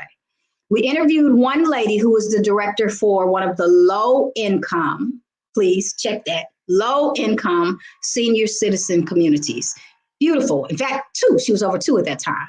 And she came in and talked about how while they were raising rent on you and me, they were also raising rent on these low-income seniors in properties that got all these special tax breaks and weren't supposed to be doing that. So she was doing a fundraiser to help them. So many people come in and open our eyes to different things that we just don't know are going on. We interviewed another lady that worked at Grady Hospital. Grady Hospital is renowned here in Georgia. If you're from Atlanta and you say you're a Grady baby, that makes you official. Well, she worked there for many years and she helped people with billing. So she came in and talked about different ways that you can also help take care of your billing, hospital billing, and just having to pay for something over $5,000, $10,000, $50,000, $100,000 sends most people into bankruptcy. They never get to clear up those bills.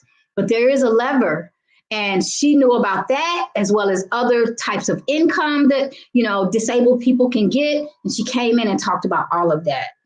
We have found programs where women are knitting prosthetic breasts. That was stop, one more time, because I didn't know anything like that existed.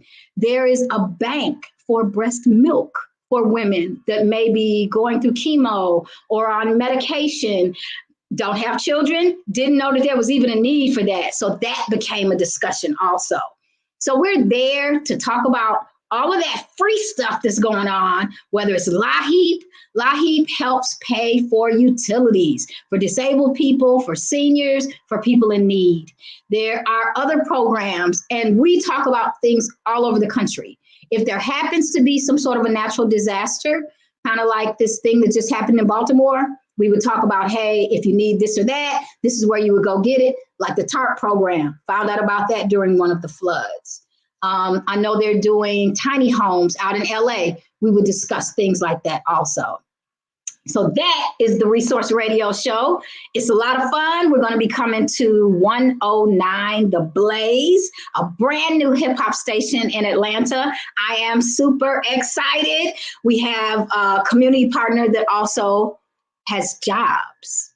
Now, where can you go tune in and find out about jobs? Nowhere. I checked already. So you can find out about jobs, and not only can you find out about jobs, I interviewed her, and she is in my phone as Gloria Hires Felons. So she literally is looking for people that want a second chance. Those are the ones that are hardest. People that had a felon. She looks for jobs that are going to pay you a living wage, $18 and up. Hopefully going to have benefits. If not, she's going to have community support for that too. She helps people get the boots if you need the special boots for the job. She has jobs that are highly skilled as well as you don't have to have any skill. And I was kind of like, all right, what kind of job do I need to have no skill? She said, can you throw lettuce in a bowl? Here in Atlanta, we have Fresh Express. Fresh Express puts together a lot of the bowls that you might find in your grocery store that are salads and cut up vegetables and stuff like that. So she literally has jobs that are $18 an hour for people with no skills and a felon. We have Atlanta Hope Builders. They do free trainings. So the training that they do would maybe be forklift, because forklift is very fast. I think they train them in like 3 to 5 days. When you go from working in the warehouse to driving the forklift, that just raises your money, how much money you can make. And it's going to absolutely raise your self-esteem if you're making more money to take care of your family. And then they also had where you could learn how to do editing for audio and for video. So they were amazing. One more. City of Refuge here in Atlanta. Oh, 2 more. City of Refuge, huge. Mwah, mwah, mwah. Love them because they have a whole campus. Now, normally when you think about a shelter, you're thinking, okay, these are men that don't want to work, or they're alcoholics, or they're on drugs or something like that. City of Refuge will make your mouth drop to the floor. They have programs right now that offer cybersecurity classes for free. They have community partners that are Fortune 500 companies right here. Coca-Cola, Chick-fil-A, Delta, they're located right here. They help place them in 6-figure jobs as soon as they're done with the program. Free. I said free, free, free. That's what the show is about. Cybersecurity and coding. They help you get your certificates that are needed. Then they help you get the job. I don't know any place else you can tune in and find out about things like that. So that's what the Resource Radio Show is all about. And then one more, and that was the Red Shield program downtown in Atlanta. I've been involved with them for many years, whether it was donating things to them, going in and doing things for them, really whatever they need. Red Shield program is a Salvation Army program, but what they do that is extraordinary, and a lot of people don't know, if you happen to need to go into a shelter and you're a family, they will want to split you up. Women go one place, men go somewhere else. If you are a family in that moment that you need to be in a shelter, you probably don't want to split up. Red Shield has special placement for that, for families. They try to not split up families, because my conversation was, well, what if you're the dad and you have a daughter? If you're a single dad with a daughter, or you're a single mother with a son, they're splitting you up. That doesn't make any sense. But in the big scheme of things, it does, because of potential sexual assault. So instead, they just split them up. Red Shield doesn't do that. Families can remain together. And then they have a program called the Veterans on the Move program. And they help homeless veterans get a place to stay for up to 2 years. And then they help them with training. So whether it's electrical or HVAC, they're going to give them some sort of training that will help them be on their own and live a good life. And then they'll help place them into a house with very little rent due on that. So those are some of the programs that we cover with the Resource Radio Show. I love doing it. I love helping people. I love the type of people that we get to meet. I have 2 interns on the show. They both came from an interview. So we were interviewing they called them the red shirts. And I saw them at an event. It was an outreach event for senior citizens. And all of the seniors were being walked around by these really just pleasant young folk, men and women. They had their little red shirts on. And there was one lady walking around pointing her fingers. And I said, okay, she's in charge. I want to talk to her. What is this program? And it's a placement that they have for anybody that's going to go through the Atlanta Fire Department. So if you're going to go through it, 9 times out of 10, they don't have enough to fill up the class. So you go into this red shirt program, you do things for the community, you get out and you learn about more than just the fighting the fires. It is a way of life, and you have to kind of learn what goes along with it. So they came from that. We interviewed their chief, and it was amazing because you would never know that young people were so committed and excited about serving. It was really a really wonderful, wonderful interview for me. Okay, one more. And that was it was a dog program. And the thought was this lady is rescuing dogs. And I told her to come in with some of her success stories. She came in with 4 young people, and that wasn't the story. The story was she was from a very rough part of town. She was ex-military. She had learned to train animals, and she told us that if you're in the hood and you see those little stray dogs, those dogs are often targeted by gangs to desensitize the kids that they have in training for violence. So she's not just saving the dogs, she's saving the kids. And all of those kids' stories about, oh my God, I was afraid of dogs before I got into this program. Oh my God, I just thought that, dogs were horrible before this program. And their parents were very excited about it. And obviously we were very excited about that. Okay, one more. Let Him Eat. Let Him Eat is a chef, and I think he has 3 food trucks, always free. He literally goes and stops under the bridges here in Atlanta to feed people. And in interviewing him, I found out about others. Some of them even have showers, which is not something that most people think of. But with Let Him Eat, he goes and he feeds people for free. That's it. That's all. That's what he does. And he told the story with how he had 1 truck, and I think it was a van. And then, synchronicities happened, and he ended up with a food truck. And then someone came and said, hey, can I sponsor you so that you can just do this and give away food to homeless people that really need it? So that was an amazing story. All right, so I do a lot of things. So we went over the Resource Radio Show, and it is a love child, if I say nothing else. It is a love child for me. I do want to send a shout out to Seema J and the team with CAI Business Group. Visit CAIbusinessgroup.com to complete a free online presence assessment to help your company's social media. And now let's talk about getfreehealthplan.com. All right, so I've been in the beauty business quite a while. Served on Oprah's tour, did the movies, did the videos, did the celebrities. They ain't always nice, but it was fun. I loved it. I felt like that was my tribe. I'm very much a creative kind of person. And I was working at an agency that brought in an AI program. I'm very much a geek. Notice the glasses and the hair. I'm very much a geek. So I've been playing with AI for a couple of years. When they brought it in, I was actually the sales coach. Everybody on my team did over 10 million in production. I'm pretty good at it. And I looked at it and I said, I'm not putting this on my computer. And I said, why? And I said, this is going to take my client's information and sell it to Google without their permission. And they said, oh my God, you're being an alarmist. No, this is just a script coach. And I said, no, the capabilities of this program is a lot more than that.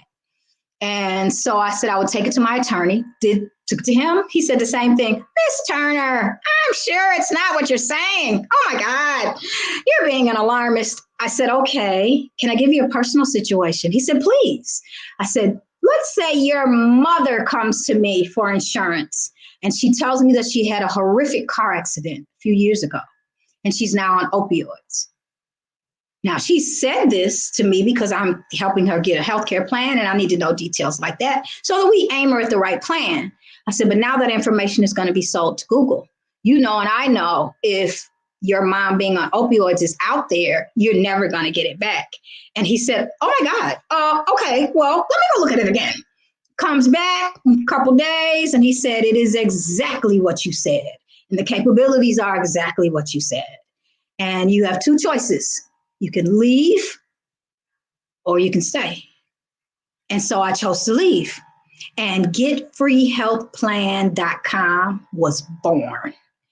When I first looked at what they call Affordable Care Act plans, it's called the Marketplace. So we've got Medicaid, that's aid for the poor. We have Marketplace, which really helps people that work. And then we have Medicare, which helps people that are over 65 or disabled. Well, the Marketplace fits right there in the middle. Normally, if you make under $50,000, if you're single, you can obviously make more if you have kids. That's that sweet spot. That's where those free health plans come in. And I always looked at it very differently. I felt like if you work at Walmart and you're there part-time, they don't offer you benefits. You can get a Marketplace plan. If you are a 1099 worker, 1099, that means independent worker. You and I both know that a lot of people have jobs now and they're independent workers. So as an independent worker, whether I'm an Uber driver or I'm a CNA, most CNAs, 95% of the CNAs in the United States, they get nothing. They get their pay, that's it, that's all. They can get Marketplace plans. And so independent workers, people coming out of jail, that's going to be your reentry programs. Those are the kind of people that I'm aiming at. Those are the kind of people that I'm trying to help. Those are the kind of people that had no idea that they could do it. And that these plans have so much that's free. The plan is free. Your doctor's visits are free. Often chiropractic and other occupational therapies are free. Generic medicines are free. Again, people didn't know this. Your mental health is often free and unlimited. Then we're talking about free pap smears, mammograms, colorectal cancer, all of your blood panels that you would normally get for just a checkup, free. So 9 times out of 10, if they're working with me, I will say, Mr. Johnson, promise me you're going to go for that free checkup. That's that once a year checkup. I know you ain't been in years. Then I get the text, the email back. Oh my God, my blood pressure was in the stroke zone and I didn't know. Thank you for making me promise. So trying to get people to know about it, it is just a passion of mine because it's kind of one of those things that if you didn't know that you had a Batmobile, so let's say you got this, what you think is a Mini Cooper, and you go to trade it in. And the salesman says, oh my God, it's a Batmobile. And you go, no, it's not. It's a Mini Cooper. And they say, no, it'll fly, it'll swim, it'll do all kinds of things. It shoots rockets. And you say, I didn't know that. I thought it was a Mini Cooper. You feel a little bit different. So going over all those details with people, letting them know all those things that are free to them and how to use them and why to use them and when to use them is, again, a passion of mine. So you kind of get an idea of why they named me DJ Passion, right? So Get Free Health Plan, currently we are doing community partnerships. That means if you have, let's say it's a social club and you have a lot of independent workers or you have entrepreneurs. So you might be an entrepreneur with an accounting company and you have 10 accountants. Can't necessarily afford to offer them benefits, but we can be a community partner and we can at least offer them marketplace plans that 9 times out of 10 are going to be under $20. 98% of the plans that I've written, and I've done over 14 million, are zero per month, zero. Zero deductibles are what we aim at also. So we've community partnered with medical clinics. I have clinics in Missouri and Mississippi at this point. And then we also help with reentry programs. We're negotiating with the city of Atlanta right now to try to help them. So reentry programs means people that have gotten out of jail. So the thought on that is when you go in, they do a full panel. They check everything because they want to know what they're bringing into their population. What's your status? When you come out, they just let you go. Yeah. Now they've set you aside on the regular community, and we have no idea, and you probably have no idea.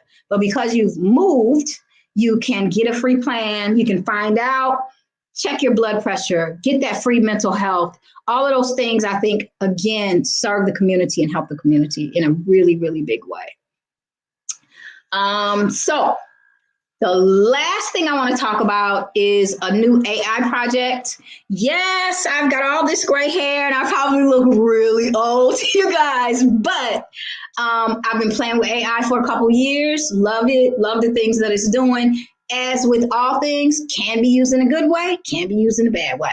Well, all of my insurance clients were saying, Miss JT, if you could just make them stop calling me, make my phone stop ringing. It just rings so much, gets on my nerves. It stops me, stops my thought process. And I was like, I'm working on something. And I got a phone call one day from a lady, and she said, tell me why this phone keeps ringing.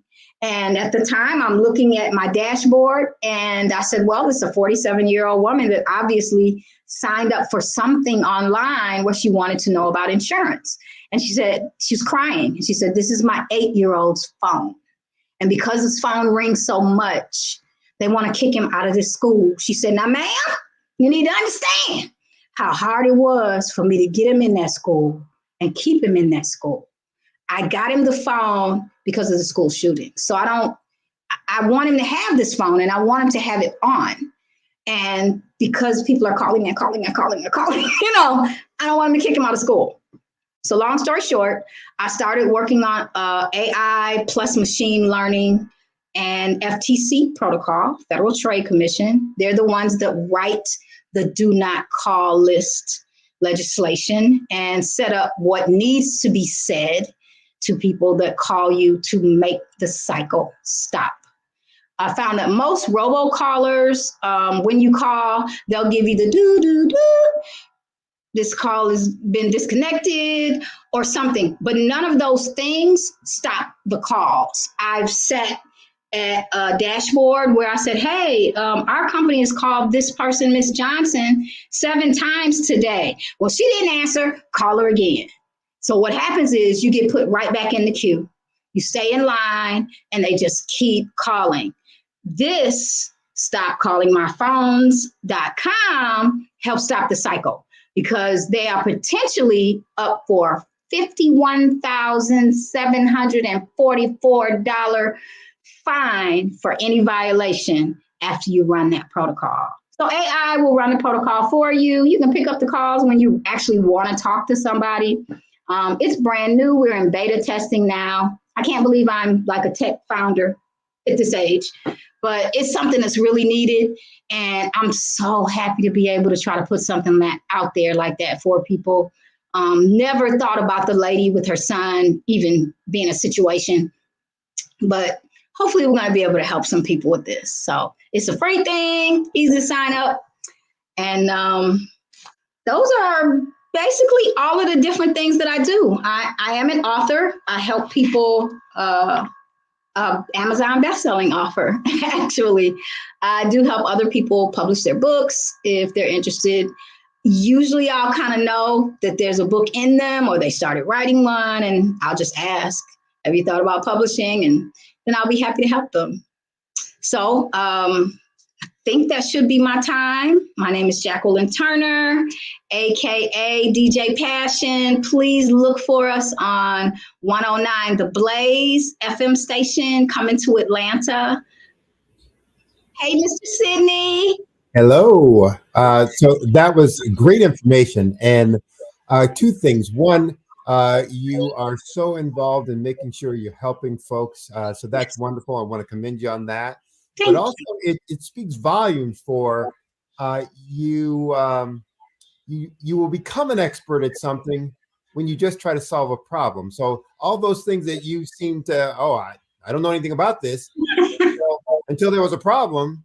Yes. And then you found out everything you needed to know just by just trying to solve the problem. So I think that's a great inspiration and should be a role model for folks. It just says, doesn't matter where you start from, what you were involved with before, who you did or didn't know.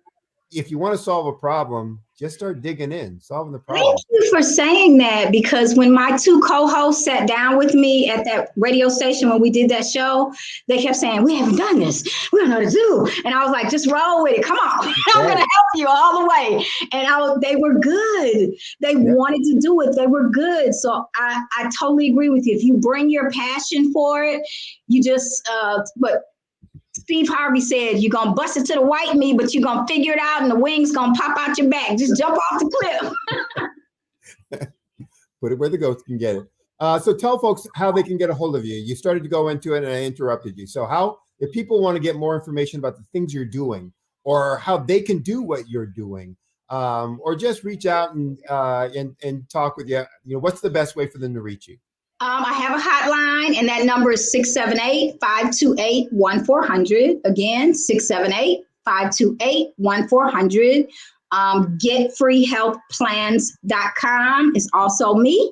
And Stop Calling My Phones with an S is the new AI program for that. And then the Resource Radio Show can be found on Spotify. And then we're going to be coming to 109 The Blaze in Atlanta. Super excited about that. Congratulations. Thank you. It was wonderful having you here. Looking forward to seeing you back on the program again, talking about the updates and success that you're having in your activities. So thank you very much. As we say, genius is coming. Have a great day. God bless you. Wonderful energy, wonderful commitment, and DJ Passion is an accurate name in terms of her being not only passionate about things, but then following those passions. So an inspiration to us all. The Black Business Expo's mission is to raise funds for high school seniors going to college or for K through 12 entrepreneurs. The Expo, therefore, is a fundraiser for students. You can go to www.blackbusinessexpousa.com. Again, that's www.blackbusinessexpousa.com to donate to the scholarship fund. You can also use the Cash App that should be scrolling below with the account $BBXUSA. Again, that's $BBXUSA. Our goal is to give laptops and up to $5,000 to 10 students. And students, you can register online at blackbusinessexpousa.com also. Every dollar counts. So we want to remind you, please donate to the scholarship fund. I also want to take time to thank our Black Business Expo sponsors for this month, March 2024. Those sponsors include NC100, Moody Capital Partners, Suede Soul, Lotus Richey Coaching and Training, Carolina, Virginia Minority Supplier Development Council, Step Management, the Hello LLC, Barbara H. Smith LLC, Margie McLean Foundation, Inc., Genius is Common, Earth Essentials, 5-Star BDM Media, Milani Shani Global, the Executive Women Success Institute, the Quality Coaching Company, Superwoman Business Services, Creative Force Studios, Lee Entertainment, Artistic App Design, and Black Business Expo USA. Thank you for watching. Stay tuned for more programming. Remember, genius is common, and I'll see you on the other side.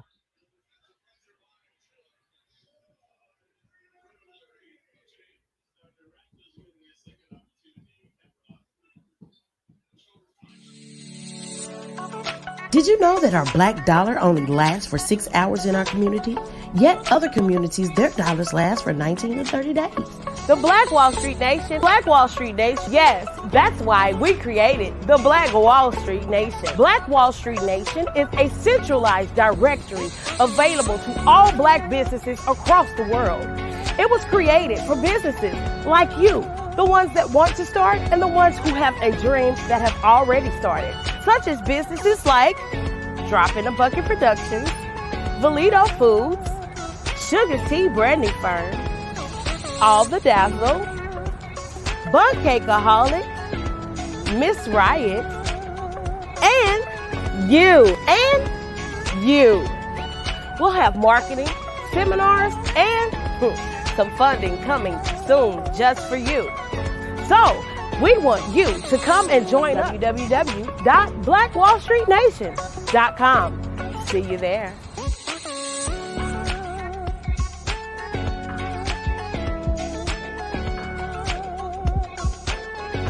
Absolutely. So our coaching program help people that have the lack of time, that lack strategies, and lack the confidence to go after their dream life. So we help them implement tools.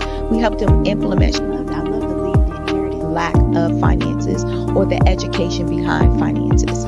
But it wasn't until I lost my firstborn, my only son, that life changed for me. And where I was going after it all, living the corporate life, hit my 6-figure income, and living in my dream house with my dream man, driving my dream car. Wow. I nearly lost it all when I lost my son. And so I realized it only takes one financial catastrophe that can change your entire life. That's what made me start All New Beginnings. Because no matter what's going on in life, there's a new beginning. And because of that, we develop a program called Wise Minded.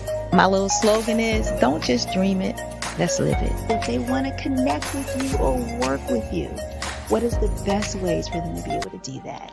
Well, for my social media guru, you can connect with me on every single social media platform as Tanya T. Wallace.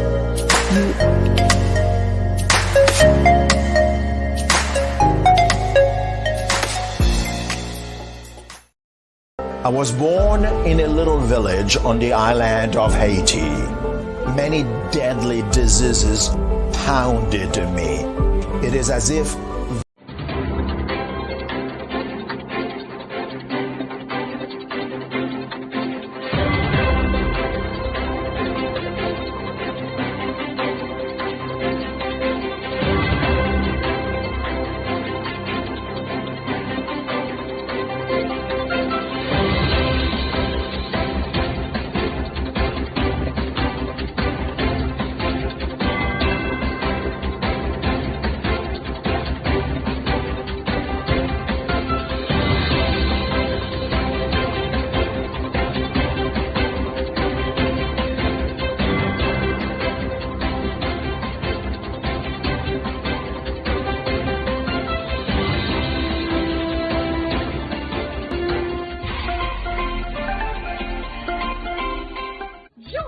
Dr. Eric Kelly III and a host of phenomenal speakers from all around the globe for this 7-day virtual event that you don't want to miss.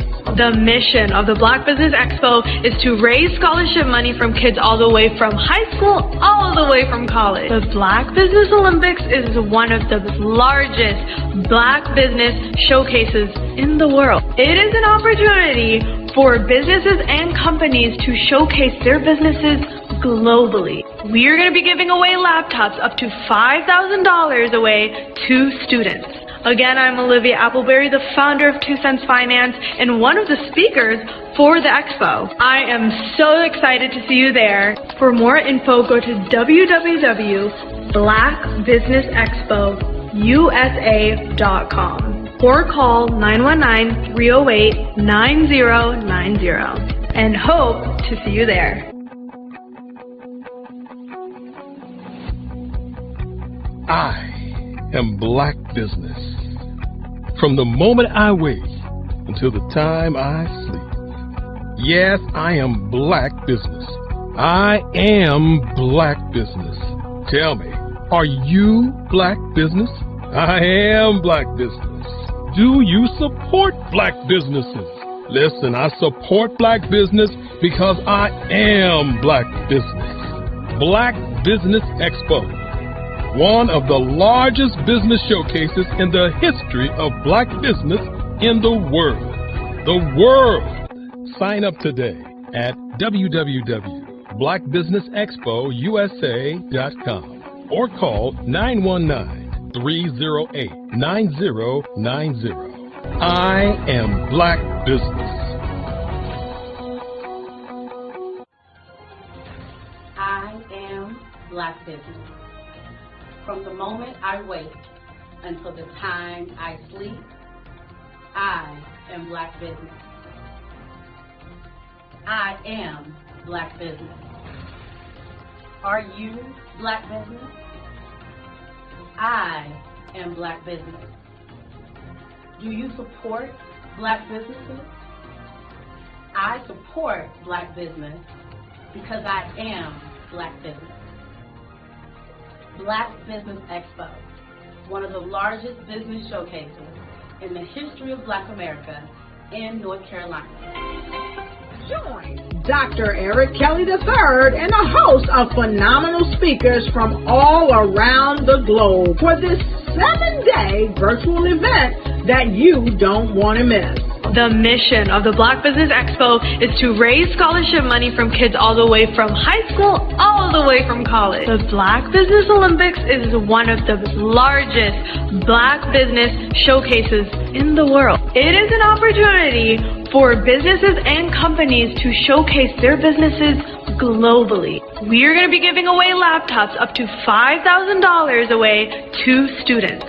Again, I'm Olivia Appleberry, the founder of 2 Cents Finance and one of the speakers for the expo. I am so excited to see you there. For more info, go to www.blackbusinessexpousa.com or call 919-308-9090 and hope to see you there.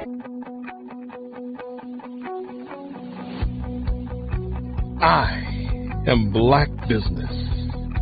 From the moment I wake until the time I sleep. Yes, I am Black Business. I am Black Business. Tell me, are you Black Business? I am Black Business. Do you support Black businesses? Listen, I support Black business because I am Black Business. Black Business Expo, one of the largest. Hello, I am Dr. Eric Kelly III, the visionary strategist and founder of the Black Business Olympics. I invite you to showcase your Black-owned businesses on the Black Business Network global stage. The Black Business Olympics is a global Black Business Network platform that propels Black-owned businesses into the international spotlight.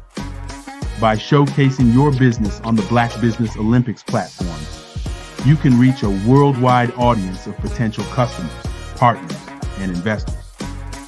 You can also establish yourself as a thought leader, an expert in your field, attract lucrative partnerships, and more speaking engagements. In addition, the Black Business Olympics platform provides a valuable opportunity to connect and collaborate with like-minded entrepreneurs and business professionals from around the world.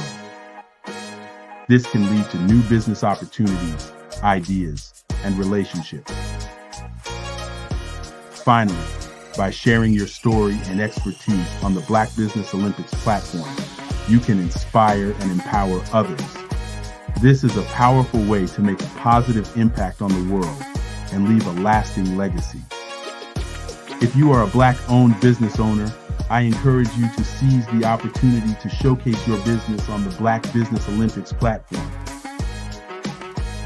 It is a once-in-a-lifetime opportunity to make an indelible mark on the world. Be one of the 1,000 visionary entrepreneurs who are changing students' lives, shaping industries, and leaving an unforgettable legacy for their families. Unleash your voice on our global stage and watch your business thrive. Black Business Olympics is one of the largest Black business showcases in the history of Black business in the world. Yes, the entire world. Just give me a call today at 919-308-9090.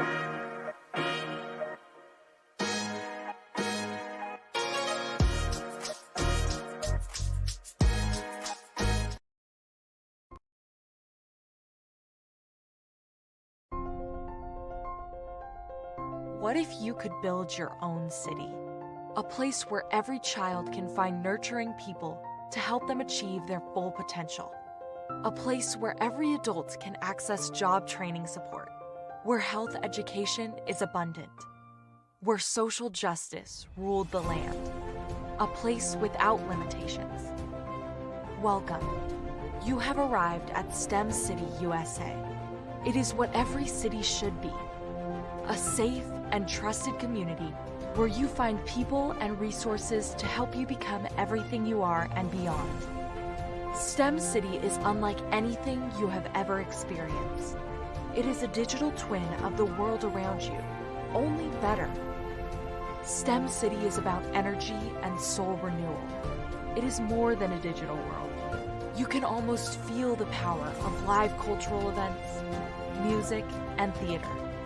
STEM City promises a better future for children with caring mentors and hands-on activities with dedicated tutors to support our youth. STEM City is your passport to a healthy lifestyle with weekly events addressing our community's many issues.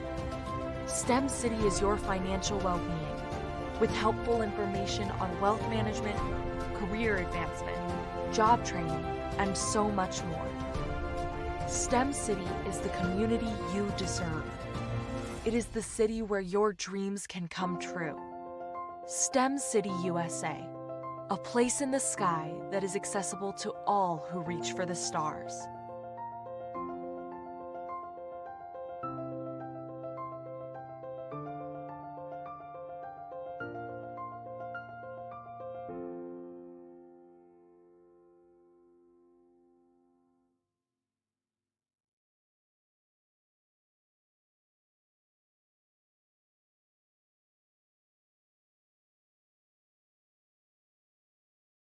Are you a forward-thinking entrepreneur or business owner? The world is changing faster than ever, and it's time to pivot and adapt to the future. Hello LLC is here to help you do just that. Hello stands for helping enterprises leverage leading-edge optimizations. Our innovative solutions can streamline operations, reduce overhead costs, and give you a competitive edge in a market projected to reach $5 trillion by 2030. By pivoting to the metaverse, businesses can tap into a rapidly growing market that is projected to be a significant part of daily life for 25% of Americans by 2026. As a full digital metaverse agency, the Hello LLC can help you create custom solutions to streamline operations, increase productivity, reduce costs, and drive brand recognition. Why should you pivot to the metaverse with the Hello LLC? By leveraging cutting-edge technology, you can provide immersive experiences for your customers, expand your global reach, and unlock new revenue streams. Contact us today to make the pivot.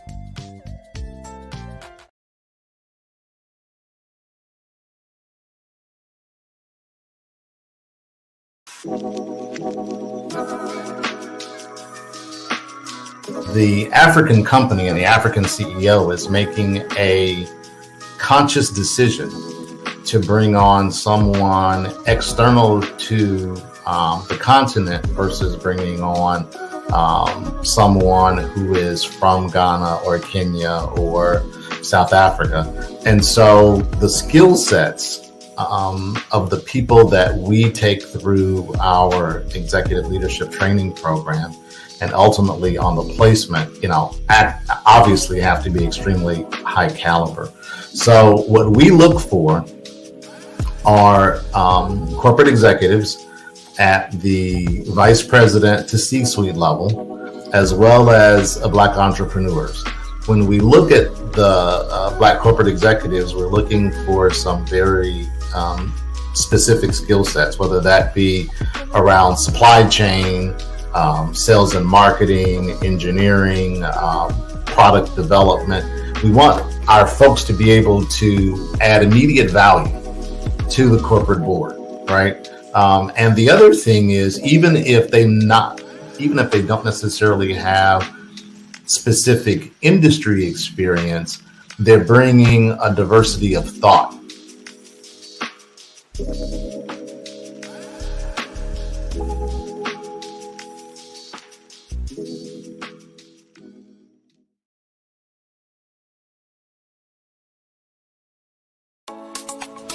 Genius is common. And my genius is I'm a visionary strategist. Did you know that approximately 333.34 million businesses exist today, according to a report from 2021?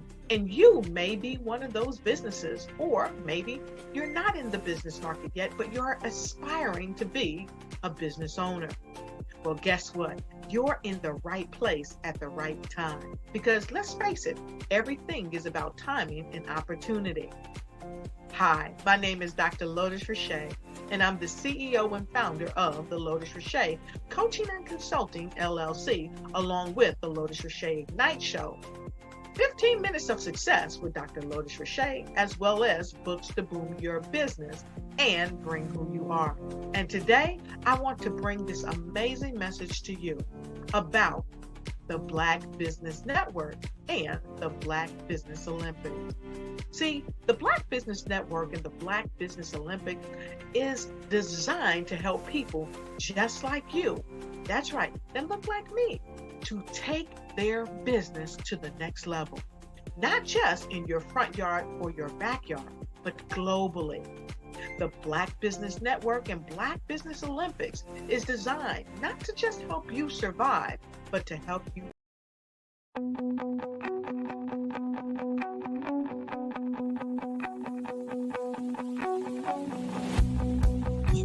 I am Black Business. From the moment I wake until the time I sleep. Yes, I am Black Business. I am Black Business. Tell me, are you Black Business? I am Black Business. Do you support Black businesses? Listen, I support Black business because I am Black Business. Black Business Expo, one of the largest business showcases in the history of Black business in the world. The world! Sign up today at www.blackbusinessexpousa.com or call 919-308-9090. I am Black Business.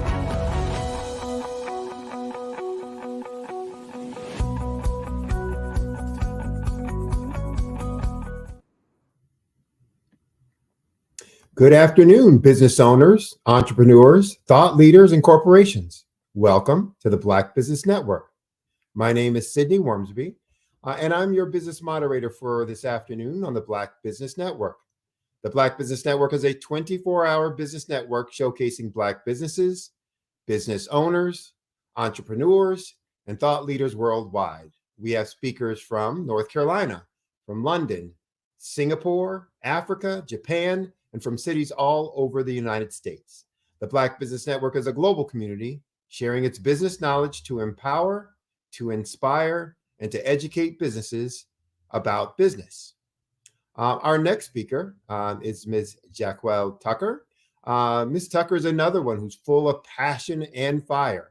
And she often comments, growing up in rural Jamaica, if someone had told her that living there in rural Jamaica with her parents and 8 siblings, that one day she would feed up to 2,000 families monthly in the U.S., and that it would happen during the worst pandemic in world history, she would have laughed and told them no way.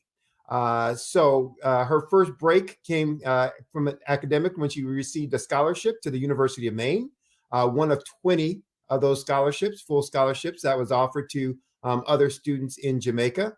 And following her graduation there, she started off in a career in leadership in hospitality industry, ultimately moving to an executive leadership role and position in sales and marketing. Have you ever felt in your life where you've kind of felt like you're on a wheel, like a hamster running in circles, getting nowhere? She actually felt that way as well in her life. And in 2016, she felt she could no longer deny the call of God in her life to serve others in a major way. And so she walked away from her executive career and launched her nonprofit, the Jamaica Project USA. And the mission of that organization is to transform rural schools and communities in Jamaica and serve families in her state of Georgia, USA, that is. With her 25 years of leadership experience, she launched her own consulting company in 2016. Quite active and passionate person about wanting to help others. So if you would help welcome me or welcome her to the stage, help me welcome her, Miss Jacquel Tucker. Thank you so much, Sydney. Man, are you a busy person? The business, and then there's a nonprofit. So yes, it is a busy life.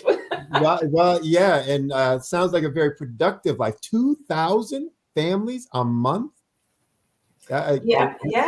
We got to hear about all of that. And is that through the business or that through the not-for-profit? Through the nonprofit. The nonprofit.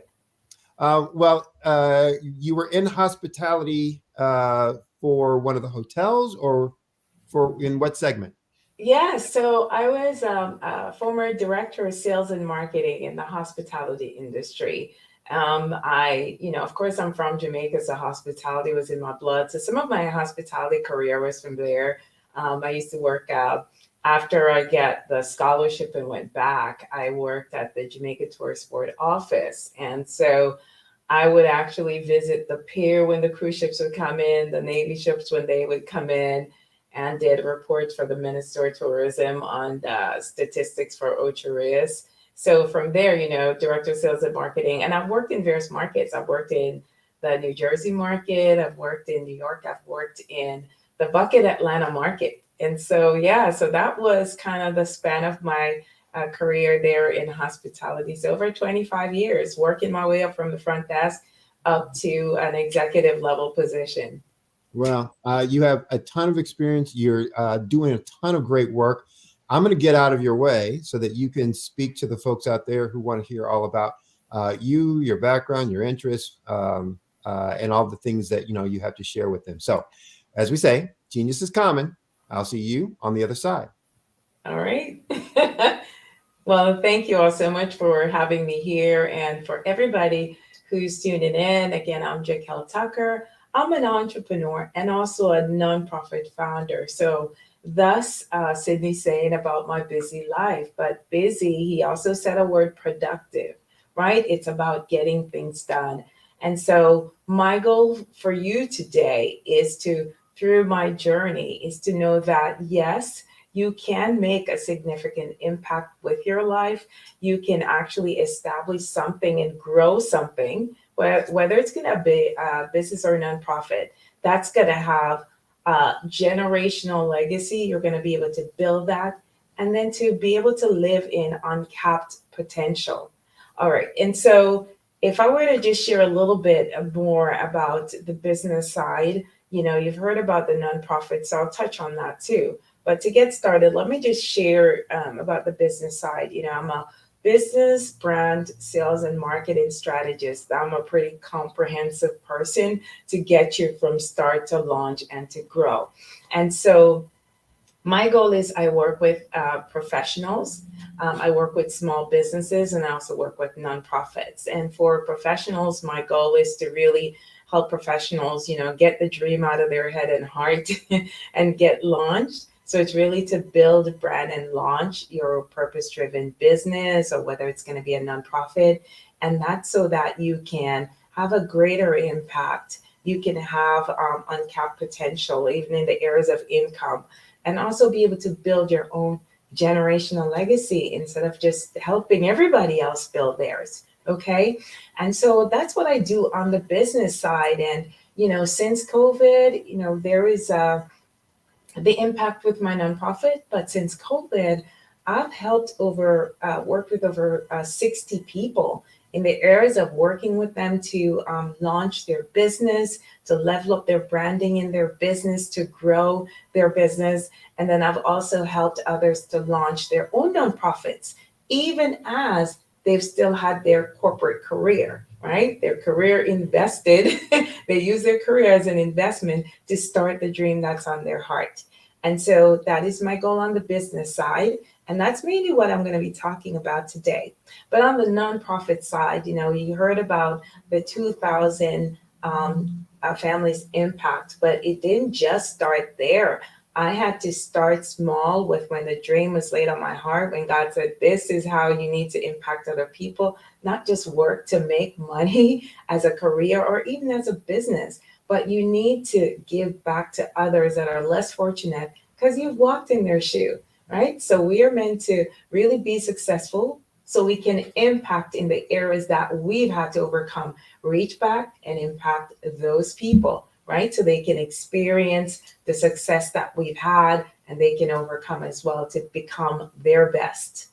All right, so the 2000 impact came of me starting with what I had, with where I was, and with who I know. And it started with going to Jamaica with 3 other people, my husband and my parents, and 3 barrels of items to help a couple of people in a community. And from there to watch it grow so that during COVID, here partnering with the USDA to receive food trucks, to be able to serve, an average of 2,000 families a month here in Georgia. And at the same time, we were also shipping other resources to Jamaican, serving like about 10 communities during COVID, and beyond. So there is impact that's waiting to happen in your life. So if you're ever wondering what that's going to be, and if you're sitting on the fence about it, quickly, I'll just say, I take people through a process of, finding your true purpose. What is it that you were born to do? Whether this is going to take the form of a business or a nonprofit for greater impact, but there's an intersection. There's an intersection at what you're passionate about, getting up and doing every day and would do for free. Also the skills and an expertise you've acquired along the way over the years. All right. What about the natural gifts and talents you have? And sometimes we don't recognize that in ourselves. Other people have to come to us and say, oh, you are so good at that. And you go, really? Because you do it effortlessly. So it's to recognize what you do have, right? And how you package all of that, even the experiences that have been just horrific experiences in your life, right? But they have shaped you and made you, and you've grown through them. And you've become the person that you were meant to become, to be able to fully step into that level of gifting. And so it's to package that all and to brilliantly put it out there for the world and for people to appreciate the value of what you bring to the table and to support you. And so normally when this happens, when you say, okay, I'm going to get something started, and you get out there, there's usually initial a little momentum going, friends and family supporting you, and all is great, and you're so excited. The adrenaline's great. You've got your branding, everything that's taken care of, your names and lights, your logo. Exciting times. But as time passes, your business needs to grow. Also, your nonprofit needs to grow, right? For you to really have that significant impact that you want to make, or to even build that generational legacy. So today, what I want to talk about is, you've launched, now what, right? You've launched, now what? So it's how to position your business to grow and scale so you can have this impact, so you can live in uncapped potential for your business, and then you can build your generational legacy.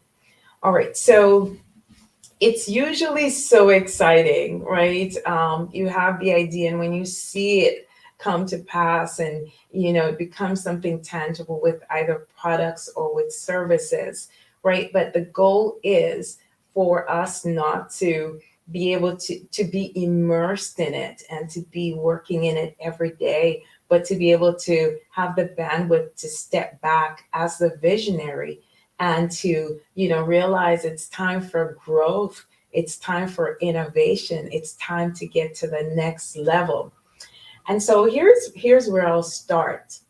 In order for you, in order for us to grow, we've got to, number one, is show up for our business. Now, that may seem natural enough for some people, but for others, it's not. It's like they've birthed this baby and they want someone else to take it and show it to the world and say, here it is. Here's the dream that's launched. But you've got to show up for it. The first thing is to get in front of it. You have to get out there and represent that this is me, this is my passion, this is my purpose, is what was on my heart to launch, and now I've done it. And here is the why behind why I did this and why I want to help you, why I want to serve you, so that people can fully understand your journey and to be able to connect, and that your story will resonate with them and that you do understand the journey. So you are the one to help them with your services or your products. And so people do business with people they know, like, and trust. So they got to see you. They got to know you, right? Later, when you grow and expand, you can have other people go out there and speak for you. But really, your audience at that point would have already have known what you're all about. And so that's why they supported you from the get-go. So that's number one. And even with that, it's just to make sure, the next point is that your brand identity and messaging represents what you're all about, who you say you are. Is that communicated effectively? Is it on the high level that it needs to be in order for you to be taken seriously, right? So it's how we show up. And a big point I want to make about that is, sometimes when we're launching something new, and we do want grace because we don't have all of this money that we had access to, like I did in corporate America, a huge marketing and branding budget. As entrepreneurs, you really don't have that sometimes, unless you were to say, okay, I'm going to bring on investors in my business and so on, or you have huge grants to start or partners. That's a whole other situation. So I'm talking about someone going it alone as an entrepreneur and not having the funds. But I know we want grace to say, oh, we're just starting out. But the goal is to step out there and show up in excellence without someone saying, oh, I know you're just starting. I know you're excited. Like, poor thing, I know you'll get it together soon.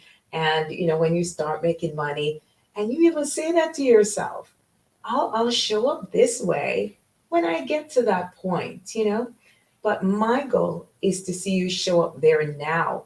And one of the ways to actually do this is to first and foremost benchmark yourself against the best of the best in the field that you're in, right? In the segment that you're in. So whatever services or products you've got, there are people that are performing at the highest level in that space. You've looked at these people and you've said, they inspire me. One day I want to get to that point.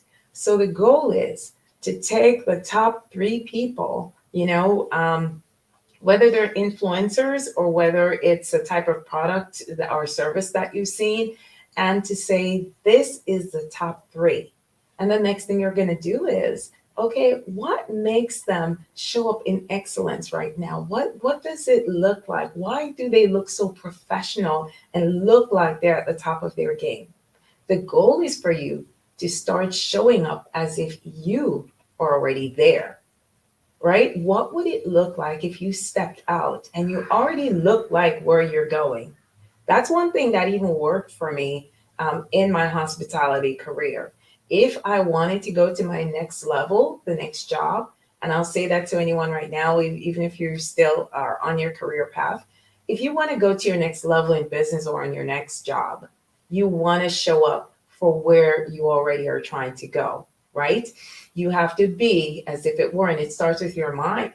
You have to say to yourself, yes, I'm already there. I know I just need people to see it, but start behaving that way. And your mind has to get to that destination before your body actually and reality actually does. So it starts right here with us saying, you know what? I'm stepping out there and I'm the best of the best. And my goal is to show up that way. Now, showing up in excellence doesn't mean that you had to go and, for example, in your brand, build a $50,000 website as that other person that has, right? It means that you're going to look at what they have and you're going to say, okay, how can I get to that point? What are the fundamentals they've used to get to that point? So say, for example, a website, right? It's really clean, concise copy with white space. It's really high professional resolution photos. You know, it's me crafting my story in such a way that captures the people that I want to connect with.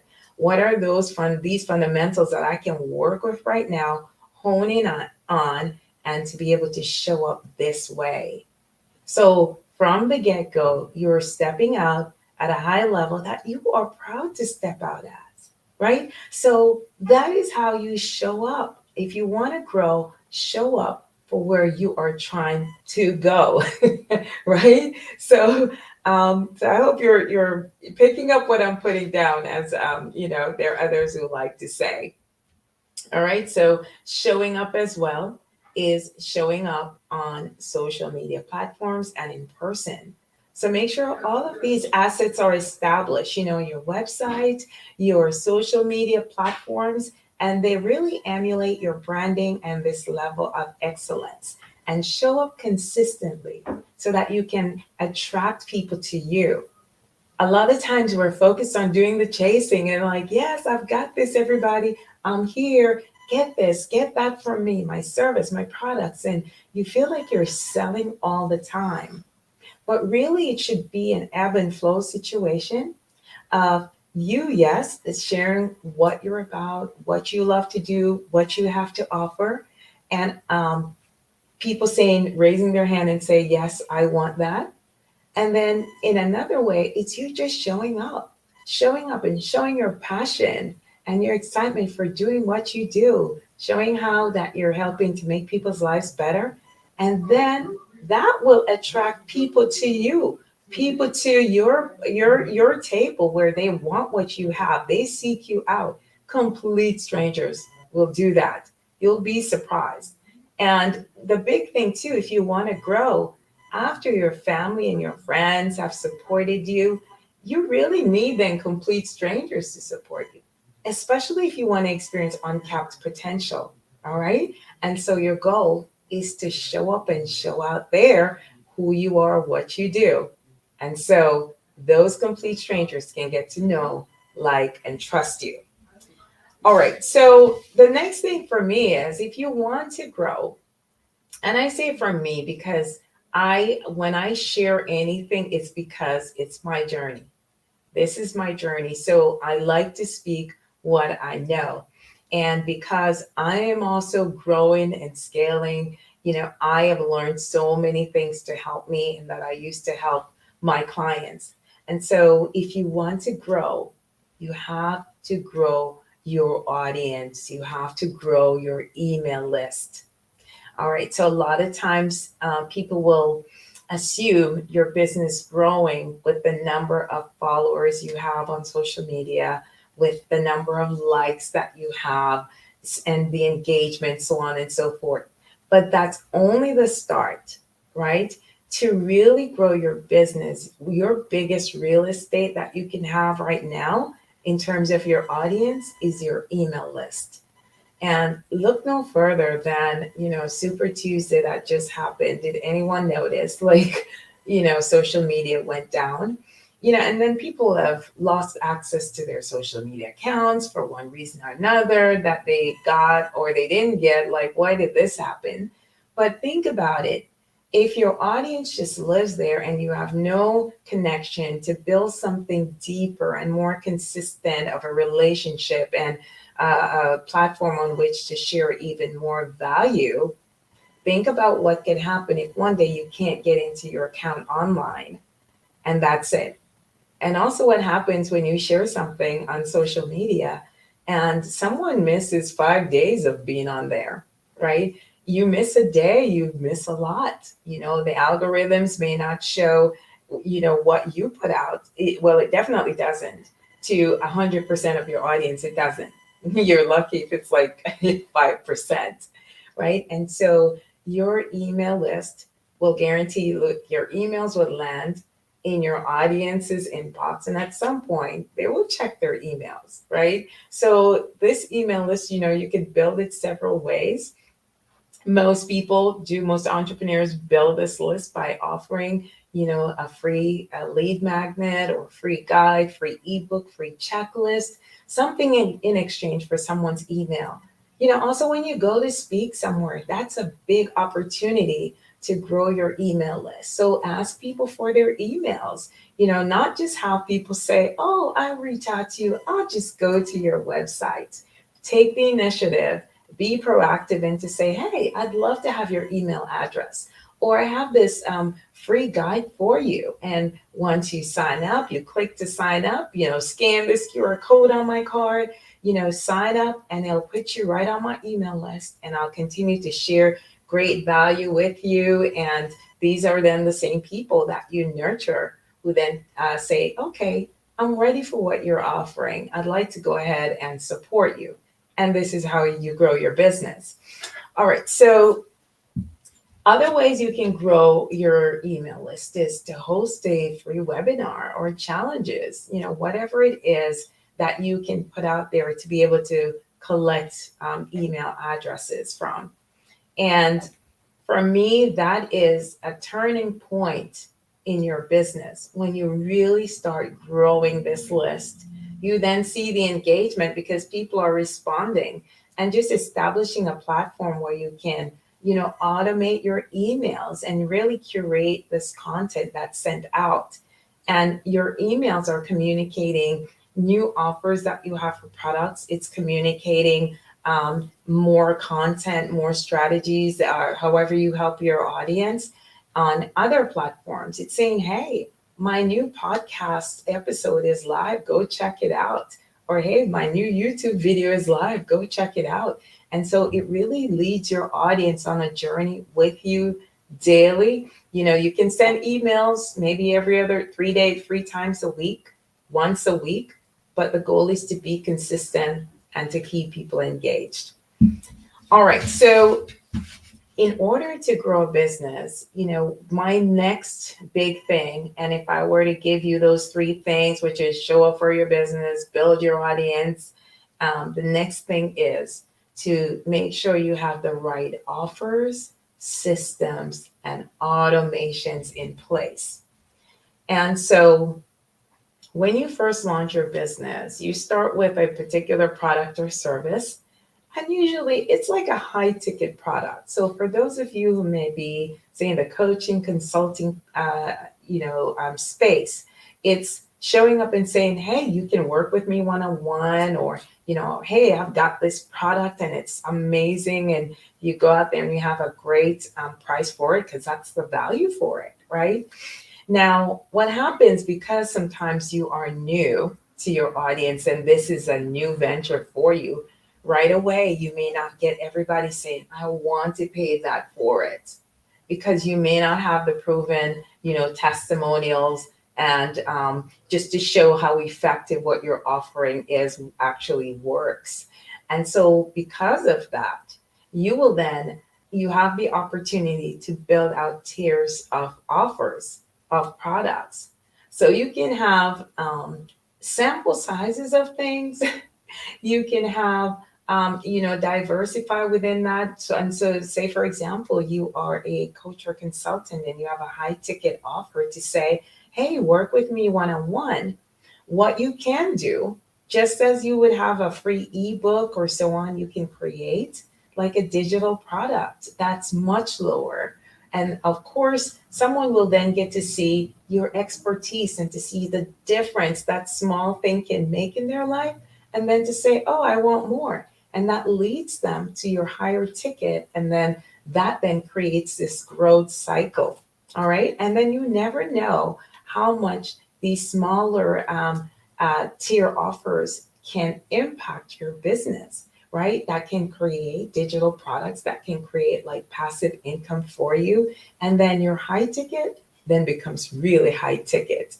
Okay, so if you're selling products, it could be a smaller size of that, or some other product line within that product that is still a great seller. It's just like if you're selling makeup and it's expensive foundations and all of that, you say, okay, you know what, I'm gonna do a lipstick. Maybe people can try that, or a chapstick or something, and they go, wow, the quality of this is really good.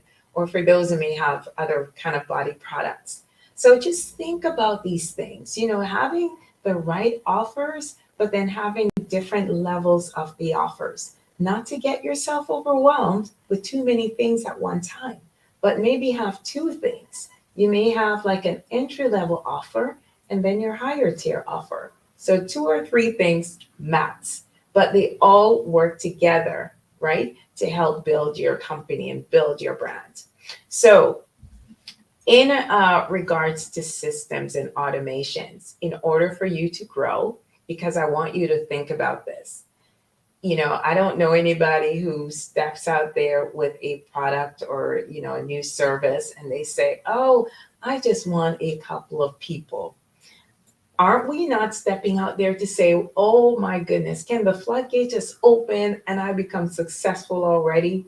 So when we are wishing, hoping, and praying that, okay, if I could land 1,000 people, who support me in my business tomorrow, that would be amazing.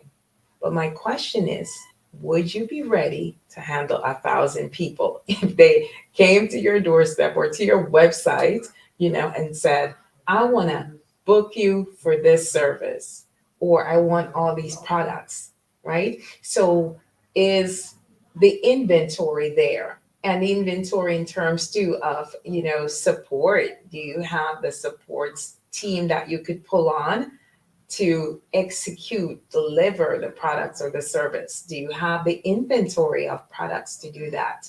So when growing, you have to think about tiers. Where do you want to be next? And make sure that you have the deliverables in place for that. If I had for example, my coaching program, I was doing that one-on-one, and then I was doing groups. And then I said, you know what? I want to grow and scale. And so naturally what I did, I went and recorded. I scripted videos, recorded them, turned that into an online course, of course, which I can then show up for, have a workshop, but you can scale that because it's now a digital product that someone can just purchase and just hop into the weekly workshop with me and be able to, make advances, have accountability, and get things done. So I had to set up systems where I don't have to hop on the phone to speak with every single person that wants what I'm offering. And then, of course, being able to create digital products. I have the free ebook, but working on building out these digital products that are steps below the build, brand, and launch your business or a nonprofit or grow your business, right? Something that steps below that they can take advantage of, So for you, it could look like, doing a guide, an intro guide that's, $27, or a little mini course that's, $97, whatever it is. And so that, especially anything digital as far as products, as far as services, it really sets you up to also scale, because that becomes passive revenue, that becomes residual revenue. And so you don't have to be around for that to happen, right? What you are available for, your higher ticket services and products, and to really be there for your clients when they invest on that high level.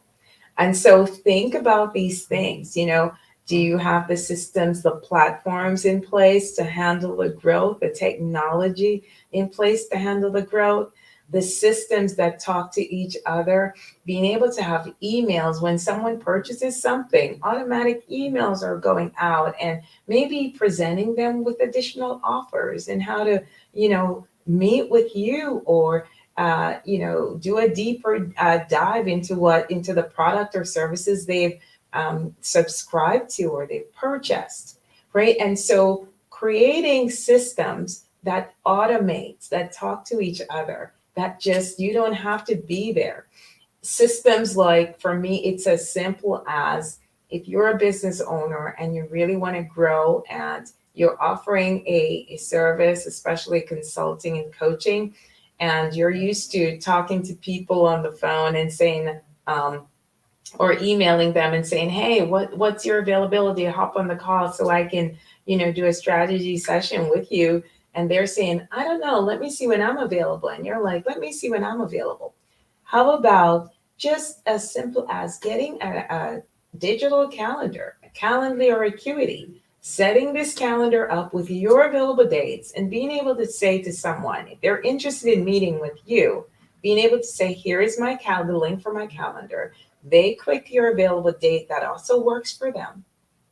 And then once they click that date, it sends them a confirmation, sends you a confirmation. If you want to book on Zoom, it would have already created a Zoom link.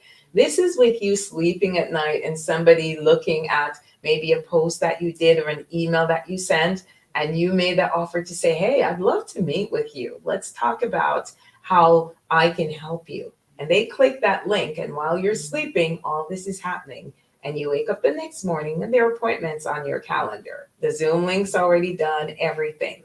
The same for digital products or other kind of products, right? So we, in order to really grow and scale, we can't be the ones there all the time to make it happen. We should be able to step away, and things are still happening in our business. The system's already created. And then, of course, you're working at a higher level. You now have more bandwidth, more space on your calendar to kind of step back and say, okay, that system's already in place. It's helping me to work more efficiently. So as a visionary for my business, and all of what I'm saying too works for nonprofits, but as a visionary for my business, I can now step back and be able to have more oversight.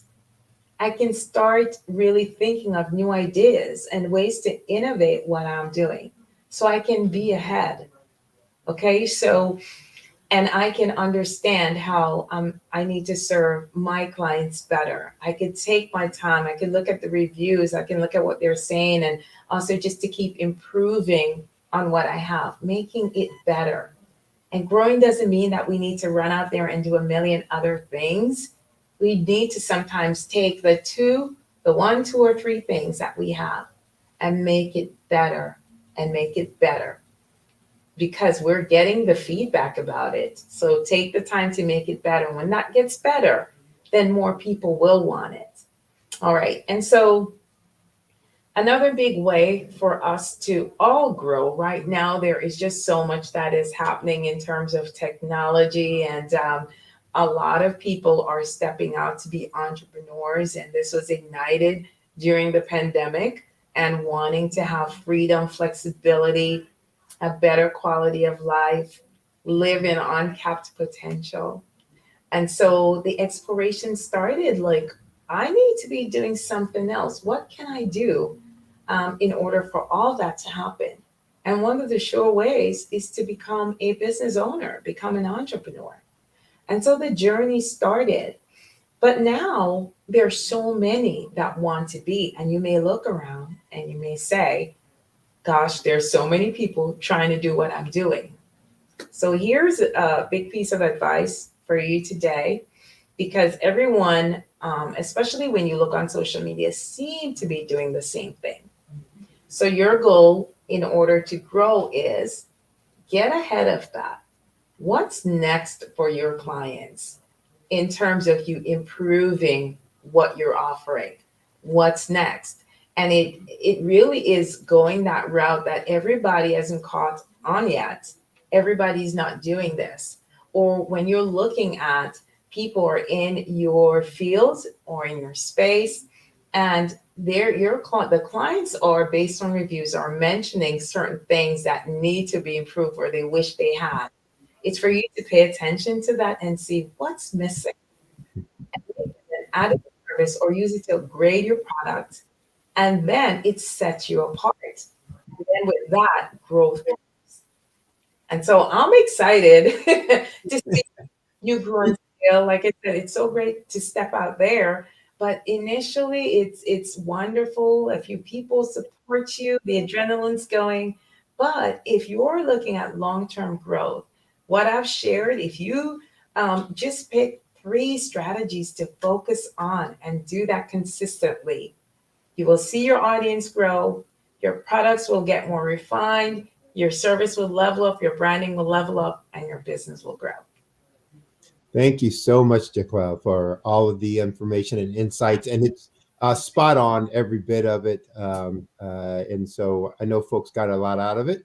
How can they reach out to you, or what's the best way for them to reach out to you if they want more information, they want to work with you, want to, get some more of your materials or any of the above?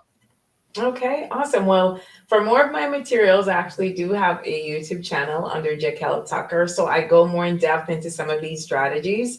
And I also have a podcast that's coming soon. So stay tuned for that. And the way you're going to know what's happening with me and how to work with me is to go to my website, mypurposeonfire.com. There, I also have a free gift that helps, aspiring entrepreneurs jumpstart their journey. And that will automatically sign you up to my email list to receive more strategies from me, encouragement and motivation along the way. So you can visit my website. You can also send me an email at connect@mypurposeonfire.com. I'm also on social media under Jaquel Tucker. So you'll be able to find me there and connect as well. Okay. So the website was My Purpose on Fire? mypurposeonfire.com. Okay. Good. Well, it was great having you here. Look forward to having you back on the program and hearing more from you. And I'm sure the folks out there will love to hear more and have you share more with them as well. So thank you very much. And as we say, genius is common. I'll see you on the other side. Thank you so much for having me. Remember, the Black Business Expo's mission is to raise funds for high school seniors going to college or for K through 12 entrepreneurs. So the expo is a fundraiser for students, and you can go to www.blackbusinessexpousa.com. Again, the website is www.blackbusinessexpousa.com to donate to the scholarship fund. You can also use the Cash App that should be rolling on the screen below with the account number $BBX USA. Again, that's $BBX USA. Our goal is to give laptops and up to $5,000 to 10 students. And students, you can register online at that same website, www.blackbusinessexpousa.com. Remember, every dollar counts. So want to just remind you, please donate to the scholarship fund. I also want to take time to thank all of our Black Business Expo USA sponsors for the month of March. Those sponsors include NC100, Moody Capital Partners, Suede Soul, Lotus Richer Coaching and Training, Carolina, Virginia Minority Supplier Development Council, Step Management, the Hello LLC, Barbara H. Smith LLC, Margie McLean Foundation Inc., Genius is Common, Earth Essentials, 5-Star BDM Media, Milani Shani Global, the Executive Women's Success Institute, the Quality Coaching Company, Superwoman Business Services, Creative Force Studios, Lee Entertainment, Artistic App Design, and Black Business Expo USA. Remember, genius is common, and I'll see you on the other side.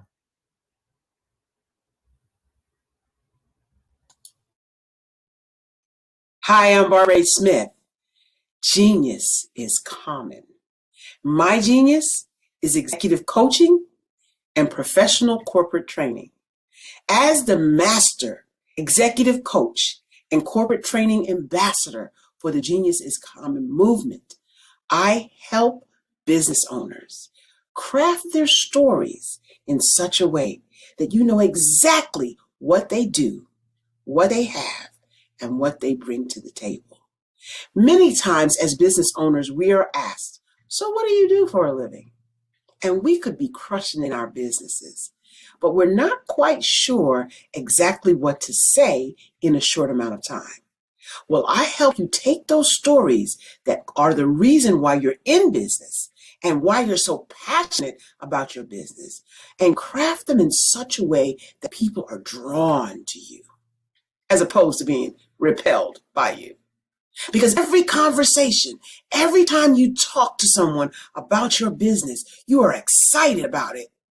But are you really conveying what you do, what you have, and what you bring to the table? And do really people understand why you care so much and why they should care that you have the solution to their problem? Well, I'm here to help you with that.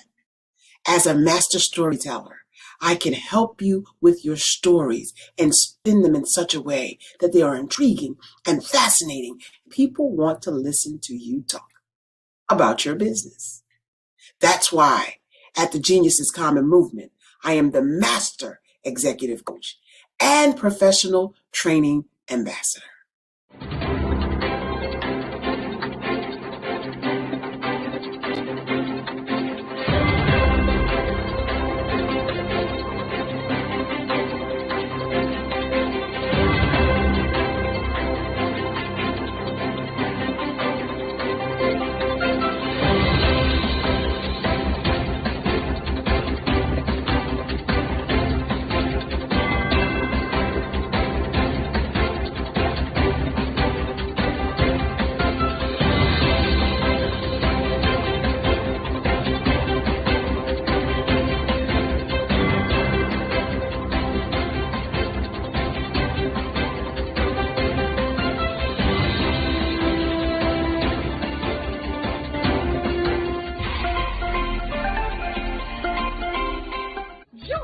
Dr. Eric Kelly III and a host of phenomenal speakers from all around the globe for this 7-day virtual event that you don't want to miss. The mission of the Black Business Expo is to raise scholarship money from kids all the way from high school all the way from college. The Black Business Olympics is one of the largest Black business showcases in the world. It is an opportunity for businesses and companies to showcase their businesses globally. We are going to be giving away laptops up to 5.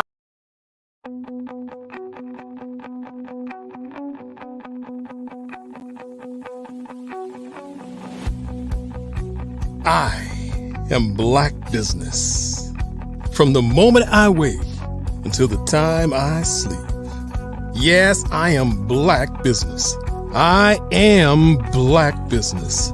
Tell me, are you Black Business? I am Black Business. Do you support Black businesses? Listen, I support Black business because I am Black Business. Black Business Expo, one of the largest business showcases in the history of Black business in the world. The world. Sign up today at www.blackbusinessexpousa.com or call 919-308-9090. I am Black Business.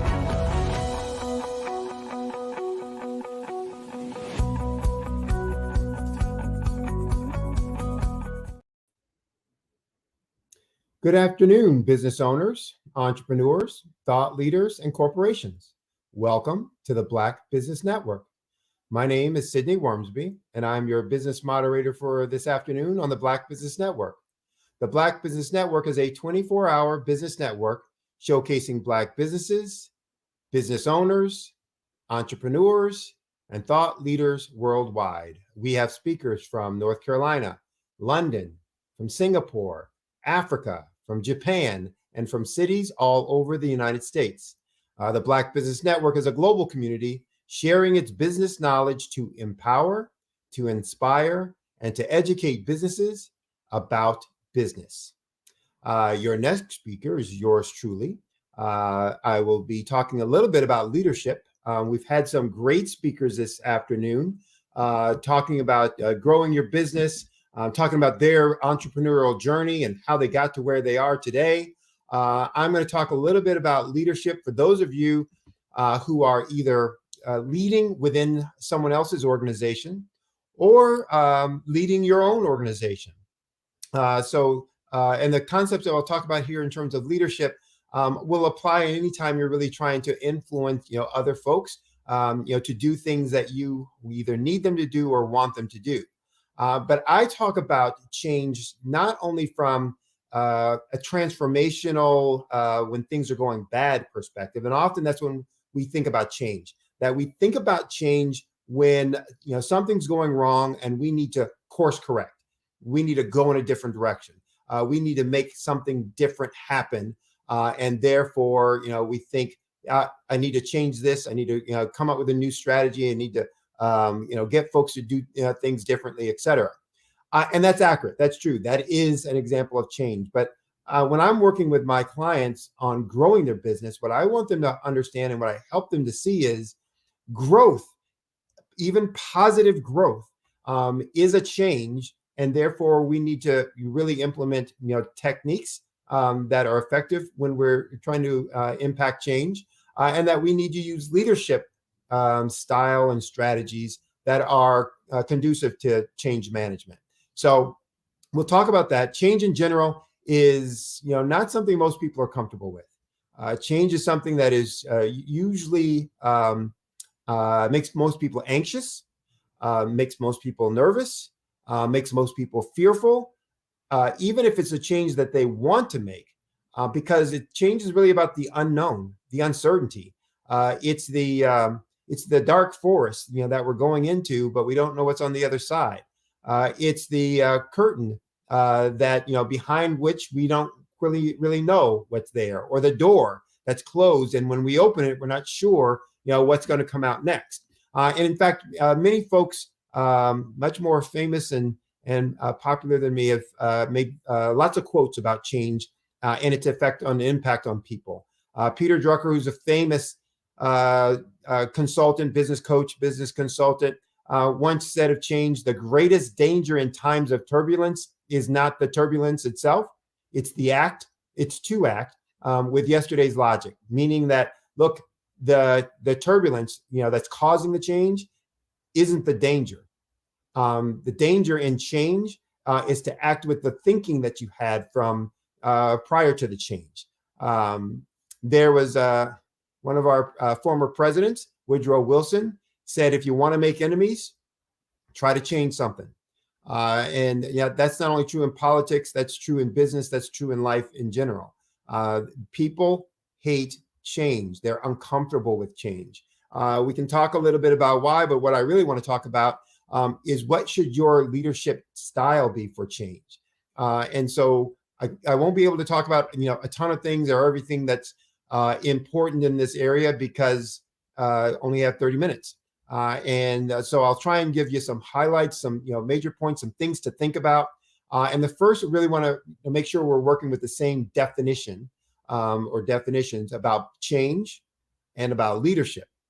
So when we talk about being an effective leader, then we need to understand how to lead through change. And leadership, first and foremost, isn't about telling somebody what to do, making somebody do something, because first and foremost, as another human being, you can't make anybody do anything. We can't make our children do anything. We can't make our employees do anything.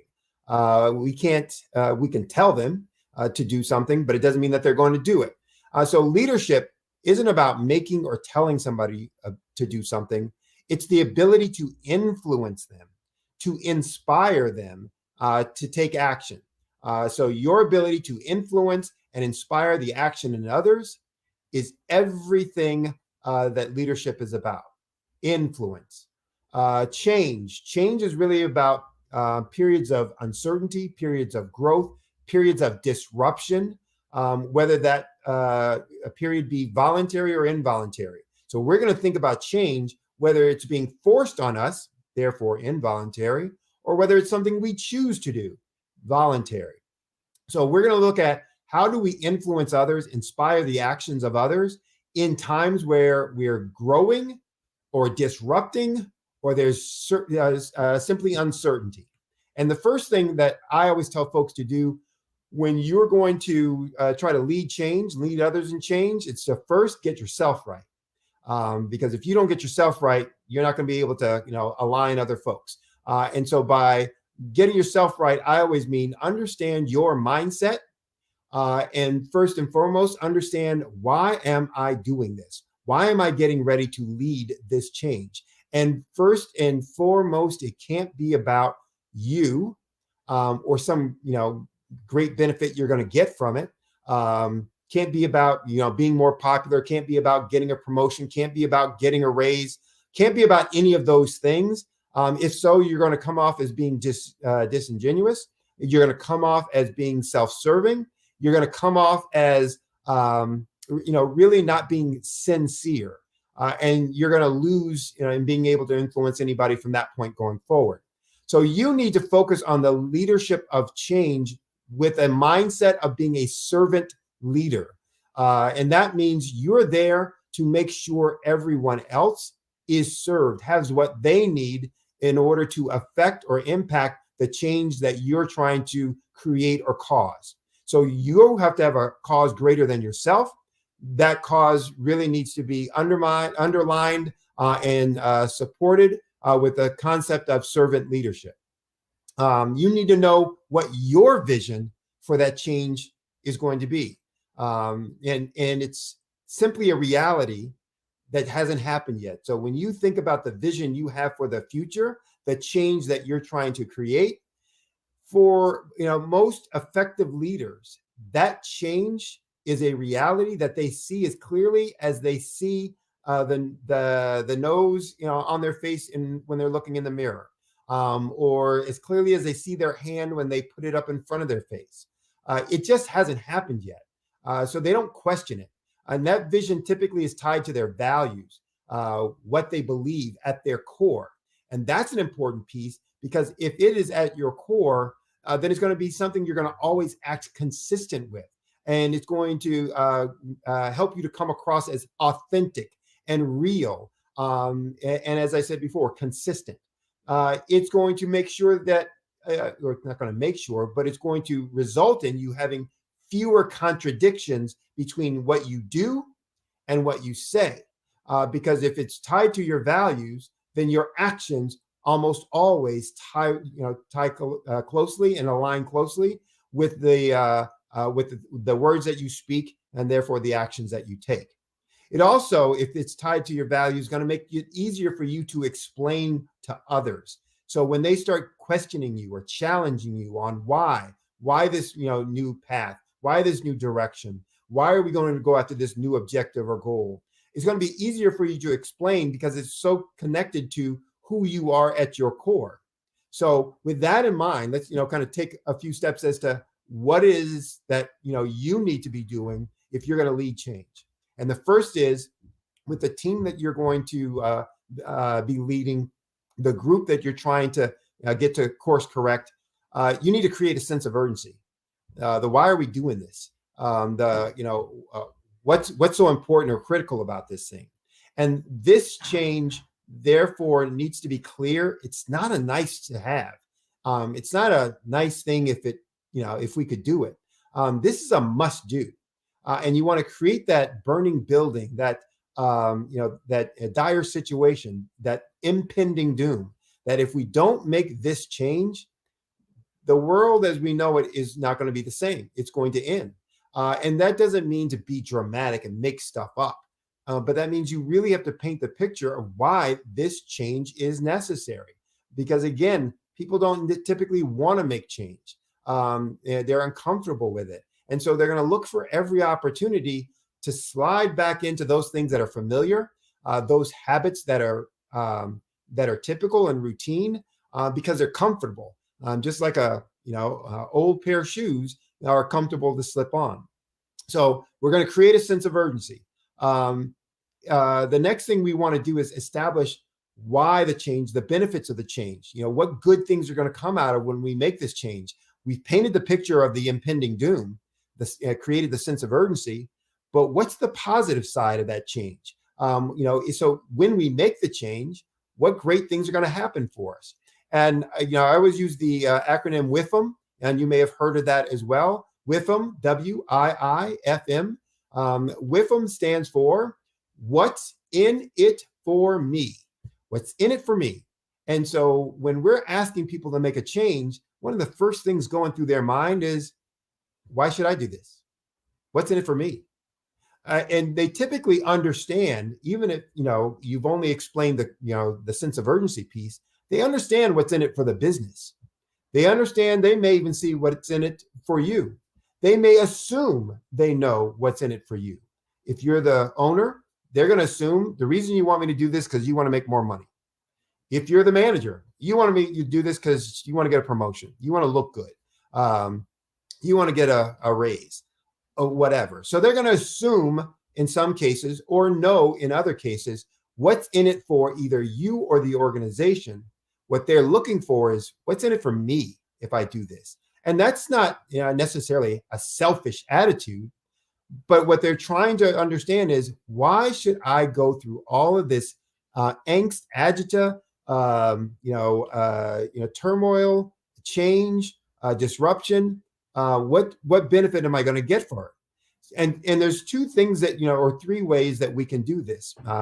I often put them into two categories: fear or fun. We can get people to do things out of fear. We can get people to do things out of fun. But I've added a third one, out of faith, and I'll explain that in a second. The fear or fun, though, are if you do this, you'll get something nice. Some external benefit, money, ice cream, candy. I'll be your friend. Anything that they then value that you have as an ability to offer them. It can be out of fear. Hey, if you don't do this, here's some bad stuff that's going to happen. You're going to lose your job. We're going to have to close the business. All of those kinds of things. But the strongest connection is when we tie it to faith or their values. So just like I talked about with you, you need to identify what changes and the reason for those changes and connect them to your values. The same is true with those that you want to lead.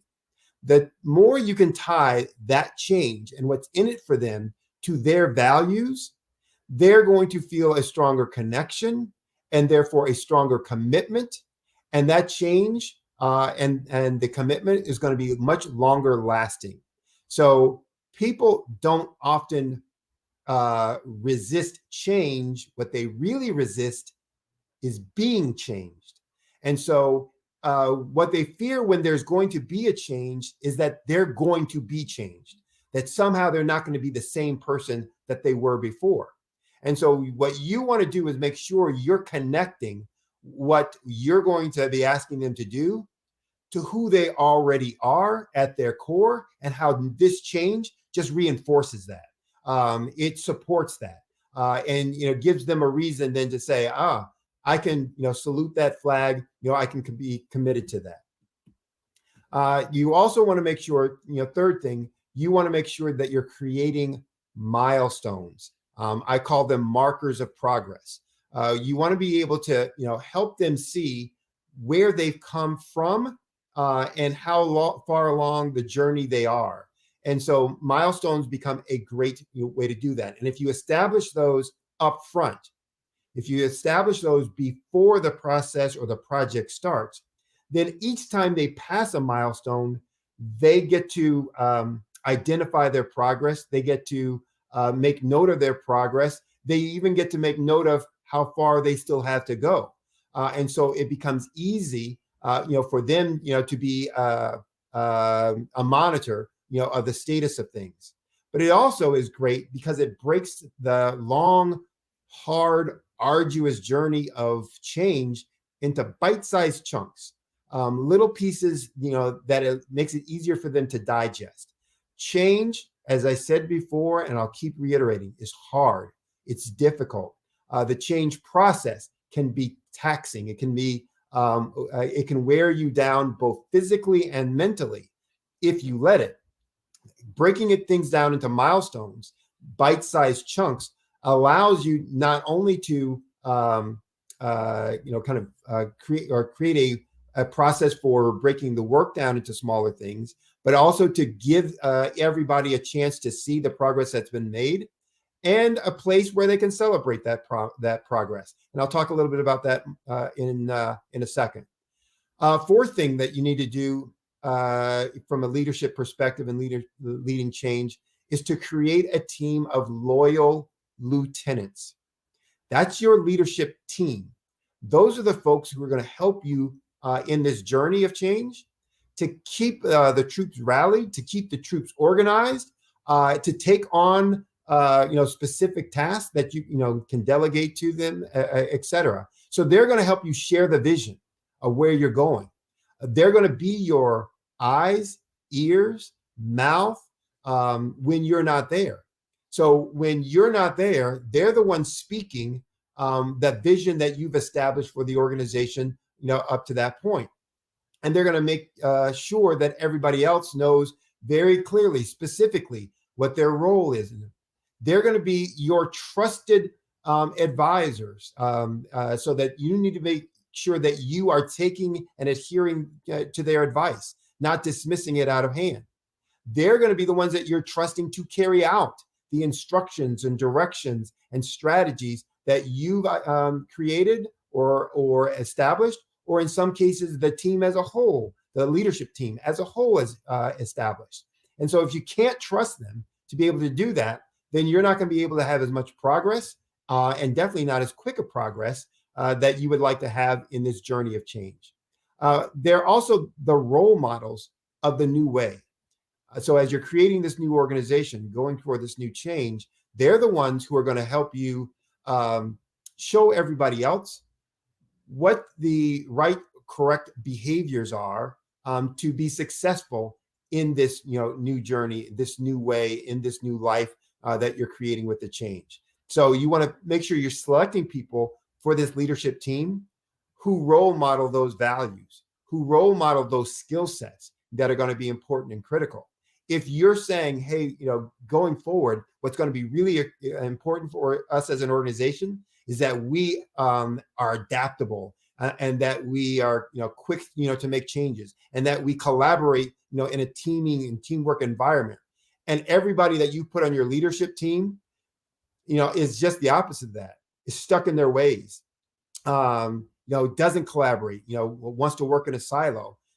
People are going to look at you as like, well, wait a second, I thought we were supposed to be doing things different.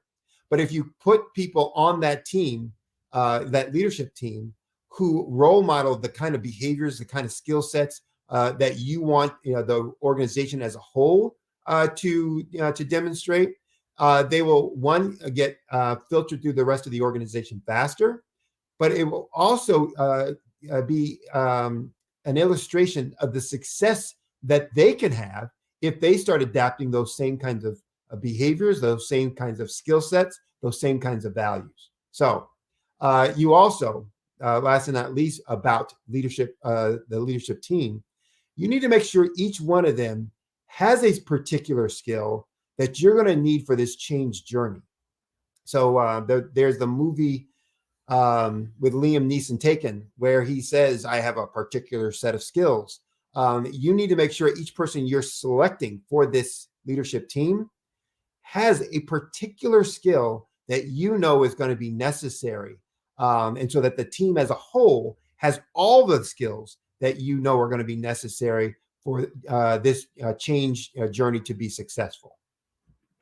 So we've gone through 4 so far.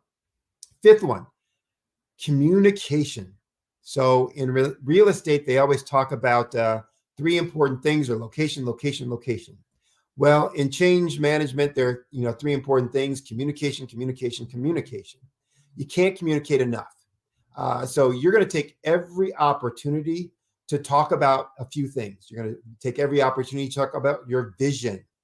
So every chance you get out on the floor, with your entry-level folks, with your managers, with your senior leadership group, with your customer base, with the market, every opportunity you get, you're going to talk about your vision of where this organization is going and why it's important for you to get there.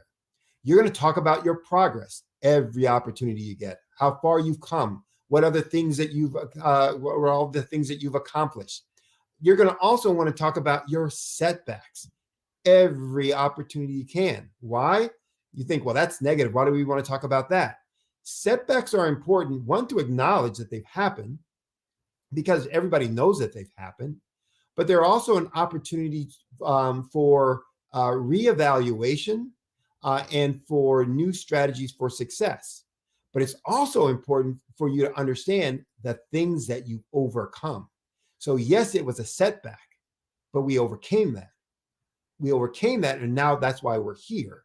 And it talks about our resiliency and our strength and our determination and our discipline and all those other qualities that you want to make sure you're bringing out in your organization. Last but not least, within communication, you want to communicate about your heroes, the folks in the organization who've done, magnanimous things, wonderful things, things that should be celebrated, things that you want other people, to do and demonstrate.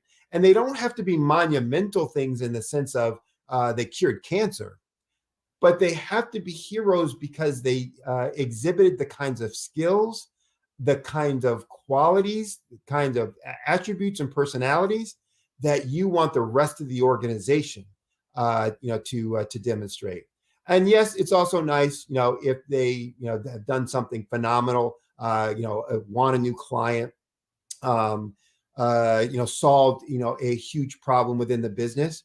But what you really want to celebrate is, the trait, the skill, the quality that they used that allowed for that success to happen. Because that's what people will take away, the story of how they got that success, because they'll want to emulate those kind of behaviors so that they can get that kind of a success in whatever aspect of the company they're responsible for. And then you want to celebrate the wins. It's an important piece of leadership. And it's an important piece of leadership for change. Because as I said before, it's hard. Change is really hard. And as I mentioned, it's going to wear on you mentally. Why are we going through all this? What's the point? When is this going to stop and end? When do we get there? When do we reach the promised land? And so you want to make sure you take every opportunity to celebrate the wins, small ones and big ones, to remind people why you're doing it, but also to highlight for folks, hey, there's some real good successes that we've had, and we know how to have fun in addition just to working hard. So that's an important piece of things. If you're not good at that, if you're not good at any one of these things I've mentioned before, it doesn't matter. You're not going to be great at everything as a leader. What it is important is that someone in your organization, and specifically on your leadership team, is good at each and every one of these things, so that there's someone on your team who's great at communication. There's someone on your team that is great at showing folks the with them, what's in it for them, and being able to explain that. It's important that someone on your team is great at celebrating, being that cheerleader, that rah-rah person to rally folks and to make them feel good about the activities that have gone on and the successes that they've had. So don't feel like you've got to be every one of those pieces, but understand that you need to have within your leadership, your leadership team, somebody who has each one of these pieces. Last but not least, one of the things that you need to do through your leadership for change journey, institutionalize the progress and success. And this is where a lot of folks also fall down. They get to the end, they get to the objective or the vision that they've set, and they kind of go, whew, we're done. That's it. But what doesn't happen then is there's no institutionalizing, there's no solidifying of the progress and success that's taken place. And so there's a backslide. There's an old saying and kind of feeling that 21 days to make or break a habit. Well, what happens is if you take 21 days to make a habit, but then you don't do anything that keeps that habit in place, you start drifting away from it, and slowly but surely, poof, that habit is no more. And so institutionalizing the progress means you're going to create procedures to lock in the progress and to prevent setbacks. So when you looked at where do we want to go and you created actions to get you there, you're going to look at what is the process that will maintain that? What is the procedure that we need to have in place that's going to ensure that? And then you need to not only document those things, but then you need to incorporate those things in action, and you need to monitor those things, those procedures and those processes to make sure that folks are following through on them each and every day, through each and every situation. Now, the other reason that institutionalizing the progress is important, creating this process and procedure, is for culture. You want to create a culture that now, this is a new organization. We're about new things, and you want that culture to be reflective of this new place that you're in. Process and procedures are a great way, the perfect way to not only create culture, but to cement culture that just says, because we keep doing things this way, that culture stays, permanent and present. So these are, some of the basic steps that you need to take, some of the basic, attributes of leadership for change that you need to be putting in place. And remember, growth is change. So, when you're looking to grow your business, these are things that you need to make sure are in place. Now, some folks will say, well, what if I'm a solopreneur? I don't have a team. Well, you have a team. It's just not an internal team. So those who are your suppliers, depending on what you do, if you have a product versus a service. I was born in a little village. Those who are technical difficulty, that's okay. Those who are working with you along the way, or in partnership roles or strategic partner roles. So you can still take these actions when you're working with them in that respect as well, helping them to understand where you're trying to get to and the change that you're trying to incorporate. So appreciate you listening today. If you want to reach out to me, hear more about leadership for change, hear more about growing your business, ways or strategies to grow your business. I also do, some free growth assessments. So if you want to get that, service from me as well, or just say hello, you can reach me one of a few ways. One, you can go to my website. My website is solutionswithresults.com. It's all one word, solutionswithresults.com. Solutions is plural, results is plural. So solutionswithresults.com. You can email me at Sidney W. That's Sidney, SIDNEY W, at solutionswithresults.com. Again, Sidney W at solutionswithresults.com. Or you can call me at 718-791-8707. Again, that's in the US, so +1 718-791-8707.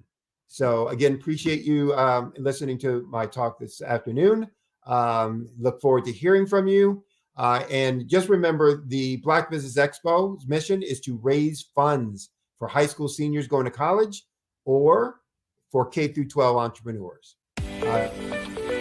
You are in the right place at the right time.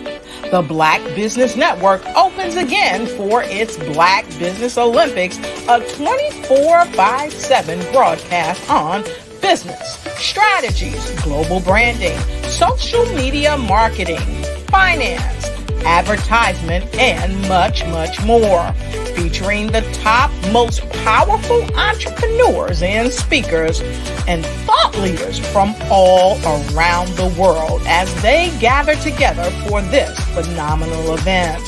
Join the Black Business Network streaming live into the metaverse, STEM City, USA, Black Multiverse, Pod TV, Roku, Hulu, iHeartRadio, Apple TV, YouTube, TikTok, Instagram, Google Podcasts, Facebook, LinkedIn, IBM TV, Spotify, and Twitch. Tune in today and be a part of this amazing movement. The Black Business Olympics welcomes you.